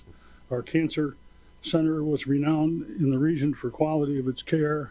Glens Falls Hospital was the origin and the incubator of Hudson Headwaters in its earliest stages. Quite a few years ago, I was a school doctor for Hudson Falls and for South Glens Falls, accounting for almost 7,000 students. Far and away, the most common medical problem that was encountered was dental. The school nurse at Hudson Falls, in conjunction with Glens Falls Hospital, established the first and perhaps the only mobile dental van in the state, complete with their own dentist, Dr. Gloverson. Another initiative championed by the Glens Falls Hospital was a mobile mammography van. Both of these, neither of which generated any revenue, were ultimately abandoned. The first casualties of an ever tightening financial environment for the hospital. Since then, more worthwhile services have been abandoned because they were not financially sustainable. Most recently, behavioral health science services were closed because of severe financial constraints. Several outlying clinics have either closed or had their hours drastically curtailed. The viability of Glens Falls Hospital in the direction of healthcare is vitally important to the region. It needs everyone's active support, including local and regional governments and individuals. In order to do this, there needs to be active collaboration with local governments and local media. Again, we need everyone's help and support. Then the systematic erosion of healthcare resources in the state of New York. And this, I've listened to the talk, and it sort of dovetails with what you've already been addressing with bail and with the state, trying to commandeer part of the sales tax. Well, anyway, 40 years ago, the region boasted of a robust healthcare system. Many of our communities boasted their own little hospitals, Mary McClellan in Cambridge, Benedictine Memorial in Boston Spa, one in Granville, one in Corinth. Now they are only distant memories. Moses Luddington, aka Adirondack Medical Center, lingers on in Ticonderoga only because it is indirectly supported by the state of Vermont by way of affiliation with the University of Vermont Medical Center. There's a pattern here. First, to be sacrificed are the nice to have but unfunded services like the dental van and the mammography van. Next to go were the necessary but underfunded services like mental health. Now critical services like obstetrics and emergency care are on the chopping block. Finally, whole institutions are shuttering their doors. What happened? The truth, the bulk of resources have been diverted to downstate, thereby cannibalizing their upstate neighbors. I know this is a bold statement, but I think you've all sensed some of this, when you talk about the state forcing you to change your bail bond policies or your sales tax. Let me give you examples. 85% of the tobacco settlement, there was a $60 or $100 billion settlement. The funds were received for each state, were allocated to each state, and 85% of the funds given to New York went to New York City. The rest of the state got, crumbs. In the past, this is an example which I'm aware of. Kingston received twice as much as Glens Falls for the same procedure. New York City received twice as much as Kingston for the same procedure. Now, they would argue that their cost of living is, but if you believe that, this is, if you think the cost of bread is twice or 4 times as much in New York City or anything else, that's not really the case. It's just they have the power to legislate and manipulate the whole system. For years, Albany Med limped along until it received additional reimbursement, both as a tertiary center and a teaching institution. Now it is a juggernaut. Suggested solutions. First, these disparities need to be documented. My comments are anecdotal, but somebody needs to, delve a little bit deeper. Secondly, the documentation needs to be brought to our state and federal government representatives like Stefanik and Schumer and Gillibrand. Third, the public needs to be made aware and called upon to actively support our local hospital.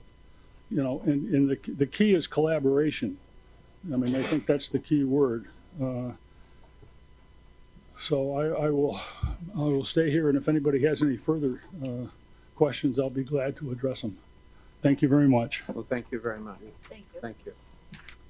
Supervisor Wild. Mr. Chairman, thank you.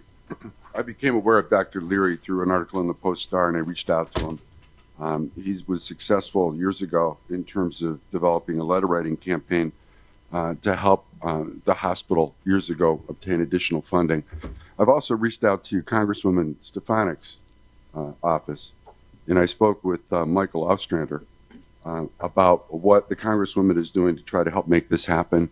There's 2 things that are underfoot right now. One is to see if the hospital can get what I'll call a waiver, and it has to do with the reimbursement rates that require a hospital to be at least 25 miles away from the next nearest hospital to qualify as a regional center. We're 22 and a half. So we're close, but we're not there. And it's a major issue in terms of us getting, the hospital getting a better funding situation. The second option concerning this and what the congressman was told that you might need to do was change federal law. not likely. So when I was speaking with Mr. Ostrander, I basically came to the conclusion, why don't we pick up the hospital and move it 2.5 miles away? And in that situation, we'd be able to get all this additional funding. So I'm really concerned about the hospital, its financial situation. There may have been some issues with things out of their control, but it's still a regional entity that supports all our citizens, and it also supports what I believe is our tourism industry. We would be hard pressed if we lost this facility. So I'm going to do whatever I can to try to fix this, and I'm looking for support from the rest of the supervisors and beyond to see if we can do something to help raise awareness of how critical this asset is to this community, and see what we can do about getting some of these regulations changed to be able to support and allow our hospital to compete. So thank you, Dr. Leary, and Mr. Chairman, thank you. Thank you. Supervisor Driscoll. Thank you, Mr. Chairman. Just one brief comment. Thank you to Dr. Leary. Thank you to Mike for the invitation. I represent less than 1 square mile on the Board of Supervisors, minuscule to most of my colleagues. But Glens Falls Hospital is located in the 5th Ward of the city of Glens Falls. One comment that wasn't made is that the hospital is the largest employer in Warren County, and I believe the numbers that I looked at a while ago is number 2 and 3 employers are still combined below the number of individuals that the hospital employs. Certainly, it's a bread and butter issue, and they're a 24/7, 365-day-a-year destination, and certainly their success flows to all citizens of not just Warren County, but this entire region. Thank you. You're welcome. You're welcome, Supervisor Beatty. Yeah, thank you, Mr. Chairman. Thanks, Mike, for bringing in Dr. Leary. I spoke with Ms. Stefanik directly, and she reassured me that she's doing her very best to try to get this waiver that you talked about, Mike, so that the Glens Falls Hospital could get a higher redistribution reimbursement rate, which would go a long way in helping them financially. I also want to mention that we're about, 18 days away from the election, and it behooves all of us, and I know this will be aired, so hopefully people watching it will take the time to vote. I don't care who you vote for, but just take the time to vote. And now with the new law in place, which you can vote early, starting October 26th, I wanted to make sure we got that out there. You can go to our social services building here on our facility, our campus, and you can vote. It's open 7 days a week from October 26th to November 3rd. So there's no reason to have anybody not say, well, I couldn't make it on the 5th. I get that, people are busy, but now you have 9 days. Every day it's open over there. And so please, let's all encourage everybody to get out and vote, because without people participating in the system, we become a weaker government. We become a weaker resource to helping people. So that's what I'd like to stress today. Thank you. Well, Dr. Leary will be here afterwards for anyone that wants to talk to him or have any questions. Supervisor Dickinson. I just wanted to mention that this past week, I'm on medication, take 9 drugs every day. It's difficult to keep up with them. They run out at different times, and so I struggle with when I take one on Saturday, take the whole week's worth on Saturday, and I ran out. I had some trouble getting them renewed, and finally on Saturday morning, I called and it was in. Came in the nick of time. I jumped in my car and I drove down Fly Rock Road. I came out on Route 9 and I said, "Oh my God, garage sale weekend." Traffic on Route 9 at the end of my street was unbelievable. I said, well, you know what? I need to do it. I need to get it. So I got in line, and my whole point of this is that I I drove to Warrensburg at a very reasonable rate of speed in traffic, got to Warrensburg and chugged through Warrensburg at a very reasonable rate of speed for a community with thousands and thousands of people. The thing was packed right to the jowls. And it was so well organized. There were bathrooms everywhere, there were police people there, and people directing traffic. The parking was not a problem. There was no issue. I drove in and got my meds, and I drove on. I thought to myself, these guys really got this figured out, and they really do. It's unbelievable. It was a real pleasure. I haven't been up there in 30 years on the garage sale weekend, and I was blown away how well organized it was. So congratulations to you, Kevin, and everybody that does that. They did a great job. Thanks, Dan. Thank you. Other announcements, Supervisor McDevitt? Yeah, I just wanted to make one comment to Dennis, if I can. I've been taking my son's dog to the Lake George Dog Park periodically, okay? And I want to commend Lake George for having a dog park. And I believe Supervisor Hogan just started one. So, we're gonna have to put a little box there so I can put a little donation in there. But to see those fields on Saturday are just filled with kids playing soccer, and it's just it's great to see. But Well, I appreciate that. Peter, I had nothing to do with it. We need to return to Well said. we need to return to the privilege of the floor. Is that done? Yes, sir. Thank you, Chairman, board members. My name is Nathan Hall. I'm here from Stafford Carr and McNally today on behalf of Bobby Brand and the Brand Family Revocable Trust. Mr. Brand is elderly. We're here today because they own 2 parcels that are currently in tax foreclosure. My understanding is that the county's already started that process, signing deeds over. I am here with funds today, ready to pay the taxes in full. They're not assessed for too much. I think the taxes are like $1,600 total. Like I said, I have client funds today. If the board is willing to take that property, those 2 properties off of the foreclosure sale rolls and return them to my client. Just to give the board a little bit of background, this is a little bit of a unique situation. Mr. Brand owns another property. There's 3 properties in the town of Lake George, 251.09-1-15, 16, and 17. Lot 17 is a lot that's a lender has a mortgage on it. That's in foreclosure. The taxes on that have been paid. We're going through the foreclosure process with that. However, the lender's also trying to say that 15 and 16 were also within that foreclosure as well. We've been fighting that. That's not what the mortgage says. Recently, they withdrew their motion to include those 2 parcels. So up until that point, there was a question whether, if the family would be throwing good money at bad there if the bank was just going to end up with the parcels anyways.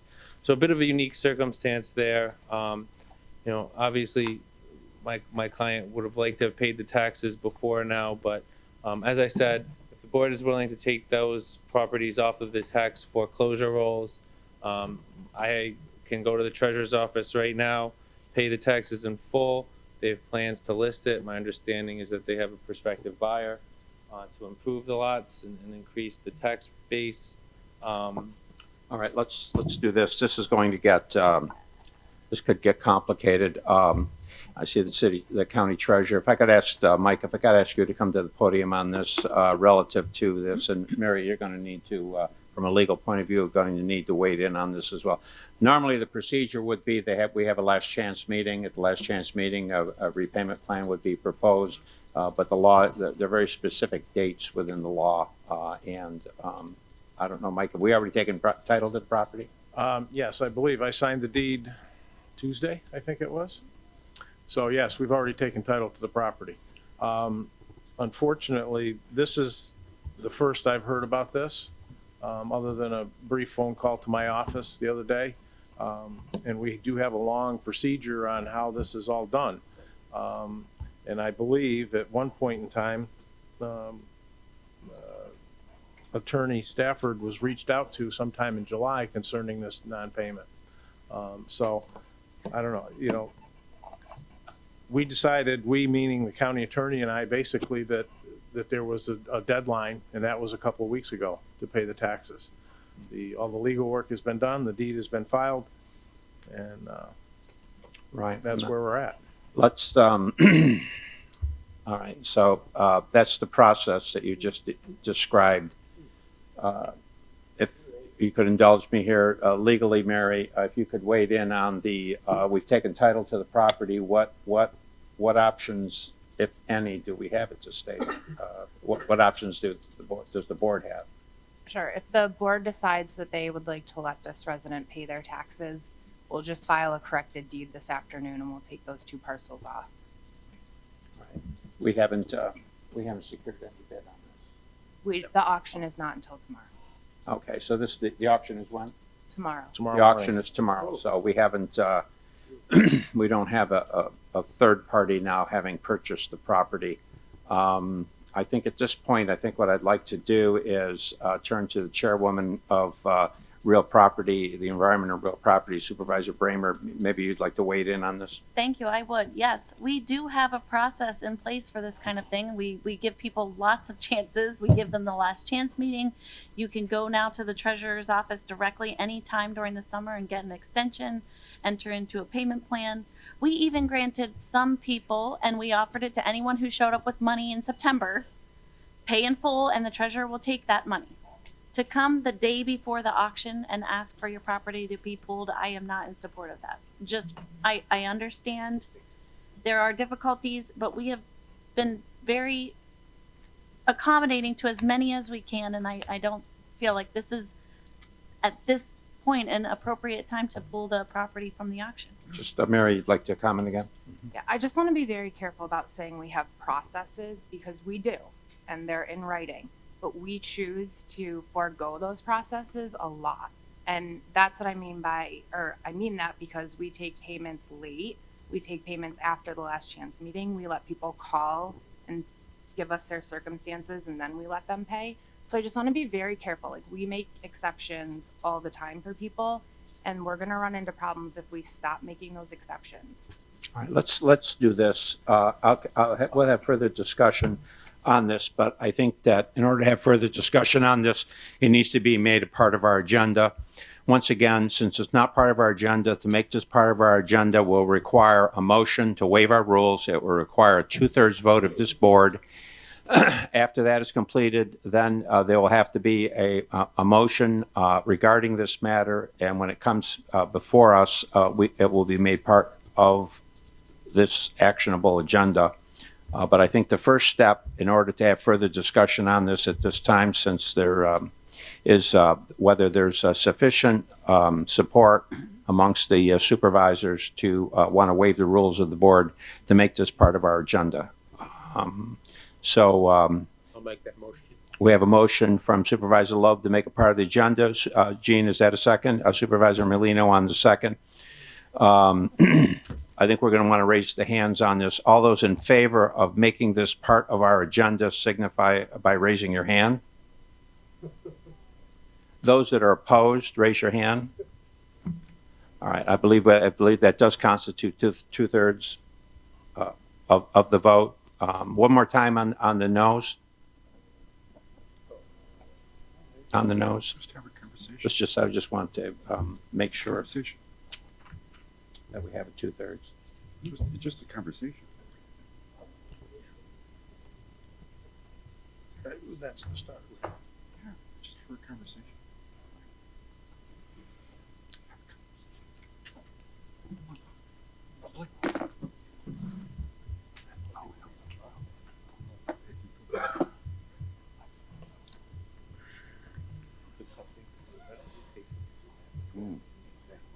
That's it.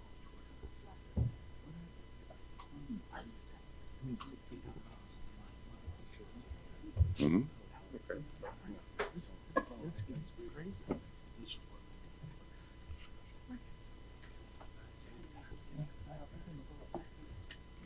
All right, roll call vote. The clerk will call the roll. This is for waiving the rules. Ms. Hogan? No. Mr. Dickinson? Yes. Mr. Merlino? Yes. Mr. Wild? Yes, for a conversation. Mr. Beatty? I'm going to say yes for also we discuss it. Mr. McGowan? Yes. Mr. Thomas? Yes. Ms. Hyde? Yes. Mr. Garrity? Yes. Mr. Leggett? No. Mr. Diamond? Yes. Mr. McDevitt? Yes. Ms. Bramer? No. Mr. Lowe? Yes. Mr. Driscoll? Yes. Mrs. Frazier? Yes. Mr. Simpson? No. Chairman Conover? Yes. It's all right now. And Mr. Beatty wasn't voting, it was below, but we're okay. Okay, we have a 2/3 vote to entertain a resolution regarding this matter. Before you recite the resolution could be to approve this matter. The resolution could also be to withdraw this. I'm sorry, I apologize. We needed 667 votes. In order to get a 2/3 majority, we only have 665. The motion fails. That fails. The motion fails. It's not made a part of this agenda. Anyone else from the audience? I'm sorry. I would ask you to consult with the county attorney. Anyone else wishing? Travis? Travis Whitehead.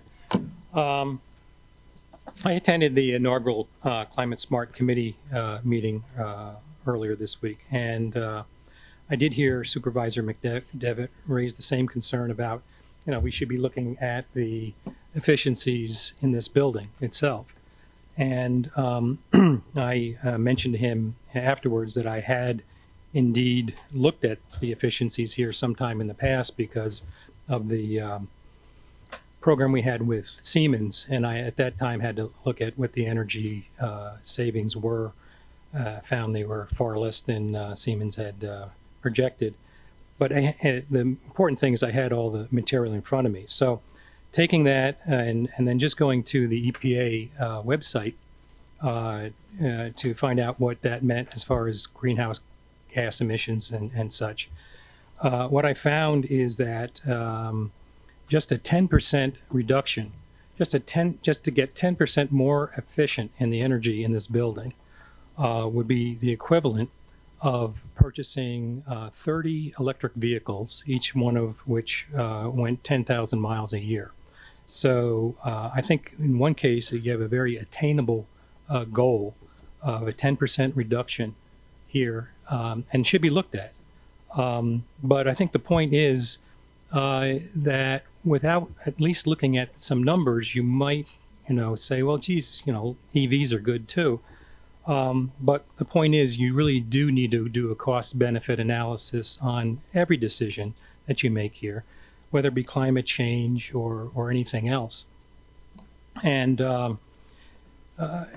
because, we do want to best spend the money that the taxpayers entrust with all of us.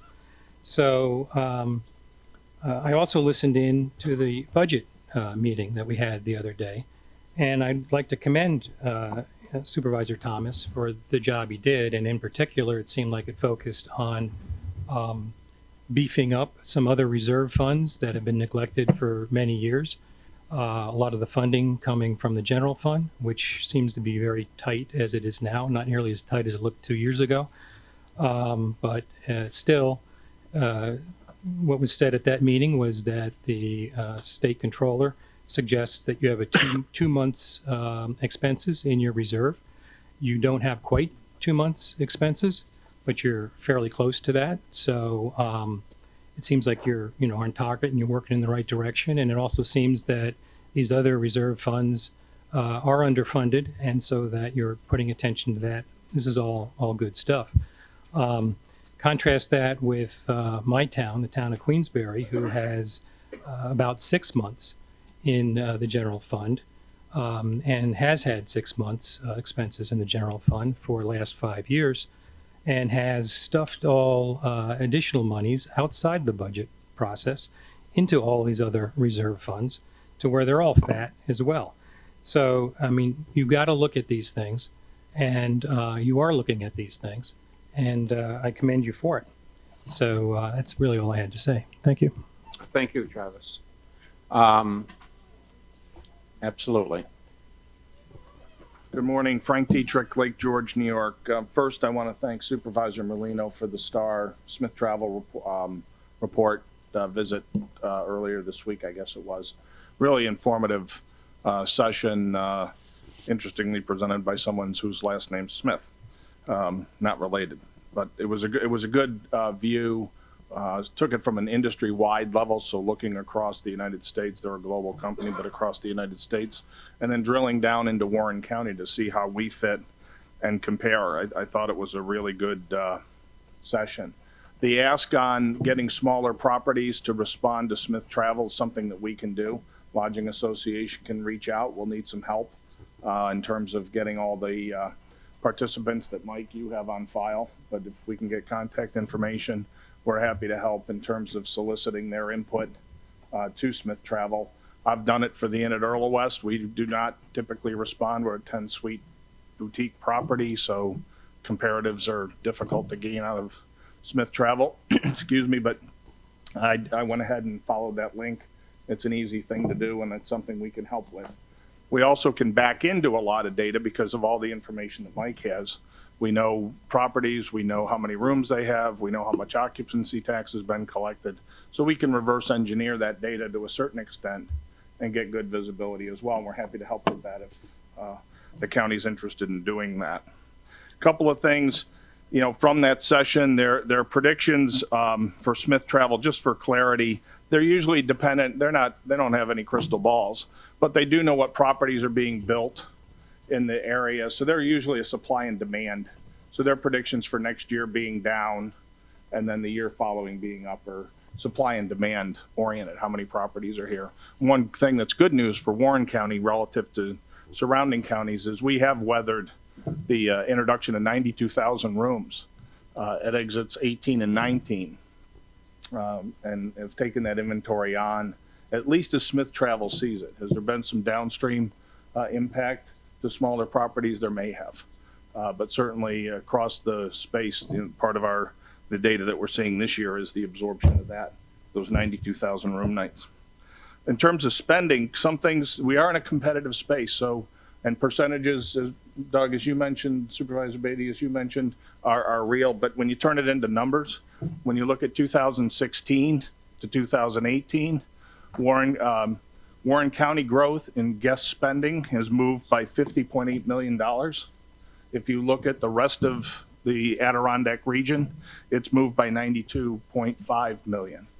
So they've grown guest spending $92 million. We've grown 50. When you translate that into local sales tax collected, it stays in that about 2-to-1 ratio, $5 million versus 2.3 here.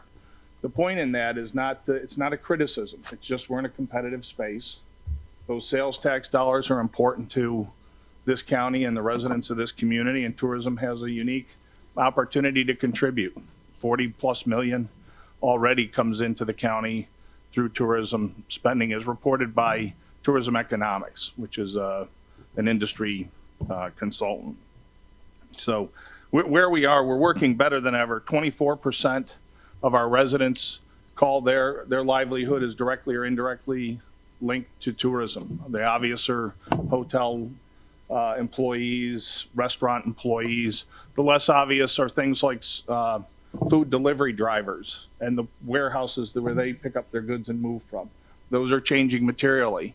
Deliveries into Lake George, for example, 6 times a week in the summer, 1 time a week in the winter. I don't know what those people are doing, but there's a lot of drivers not driving in the winter. So the opportunity here to continue to explore and drive a more year-round industry is a great opportunity and critical, I think, in Warren County. And we are working towards that together. I want to make sure that that message is clear. It's not a us, them, or anything like that. That's not the point. We're moving together, but you can see we're in a competitive space, so speed matters. Working against data, I think, something that's critical as well. As we pass through Columbus Day, it's kind of that milestone date. A lot of seasonal properties call it quits on Monday. What that means here is about 5% of the residents in this county go on unemployment. That number is pretty consistent year over year. It's something I think that, again, as we focus on a more year-round tourism industry, a more weatherproof set of guests rather that come to visit us. That gives us an opportunity to help with the well-being of thousands of people in this county. So I want to thank you and everyone for your efforts. Tourism comes up quite often in this forum. I think that's outstanding. It is the #2 economic driver in the community. Speaking for the Warren County Lodging Association, that's over 100 businesses. It's not just hotels. It's businesses that are tied to the tourism economy. We're here, we want to help. Anything that we can do around data, analysis, thoughts, whatever, we're certainly happy to help and pitch in. Thank you. You're welcome. Supervisor Driscoll. Thank you, Mr. Chairman. In ducktailing Frank's comments, and I appreciate hearing those, in yesterday's Chronicle that came out, there was a letter to the editor from my friend and mentor, Bill Kenny, who served a number of years on this board. The discussion about sales taxes is one that's going to be discussed many days in the future. One of the issues that I would like to discuss is the fact that, in Mr. Kenny's opinion, tourism is an 11-week matter here in Warren County. I'd like to think that I read the numbers, the spreadsheets. I believe that we're moving forward, and I think it's a kind of a disservice to our tourism department, the CVB, and really all of us who are involved in promoting tourism in individual towns and throughout the county to just say that we're basically a summer industry. I think we're working forward positively towards being a year-round destination for a variety of exciting events and activities, and I would just like to say that. Very good. I think what Supervisor Dickinson. Yes, sir. Thank you. I want to make a brief statement. Well, maybe not so brief. I've spent my entire professional life in land surveying, dealing with people and their rights to property. And I think it's a crime for Warren County to take anybody's property. And especially in a case where they're willing to make the county whole in order to retain their property. And if you want to stick with procedures as an excuse to steal somebody's property, then you can kiss my asterisk. I think it's this time. I think what I would ask for from the board is I'd like the board to adjourn for 5 minutes, and if I could see Supervisor Bramer and Supervisor Garrity in the county administrator's office, and if you could just give us 5 minutes, I would appreciate that. If we could just adjourn here for 5 minutes, thank you, and we'll return. Motion to adjourn. Supervisor Garrity on the motion to adjourn. Supervisor Hogan on the second. All those in favor? Aye. Opposed? We are adjourned, everyone. Thank you. The following program is underwritten by the generous support of Associates of Glens Falls and Loomis & LePan Insurance. Since 1852, they have been assisting both businesses and individuals across the country secure the most comprehensive insurance products available. Associates of Glens Falls and Loomis & LePan are one of New York's largest independently owned insurance agencies. Public affairs programming on Look TV is underwritten by the generous support of Pinnell's Restaurant, classic Italian-American food since 1922, and Stored Tech, technology solutions for computers, networks, and phone. Stored Tech, your technology, our passion. 1922, Babe Ruth debuts with the Yankees. WGY signs on air. Exterminator wins the Saratoga Cup, and Pinnell's Restaurant opens its doors for the very first time. For 5 generations, Pinnell's has been preparing delicious Italian food, served in a comfortable, home-like setting where everyone is welcomed. 90 years of authentic Italian recipes, 90 years of the freshest ingredients, and 90 years of the finest classic Italian dishes, all made daily by hand. Pinnell's Italian Restaurant, a Saratoga dining tradition since 1922. firms deal only with prevention, the systems that block hackers and viruses. Stored Tech knows the root cause is actually good people doing bad things. So we offer a security training program which includes certifying all participants to show they understand the basics. Technology solutions for computers, networks, and phones. Stored Tech, your technology, our passion.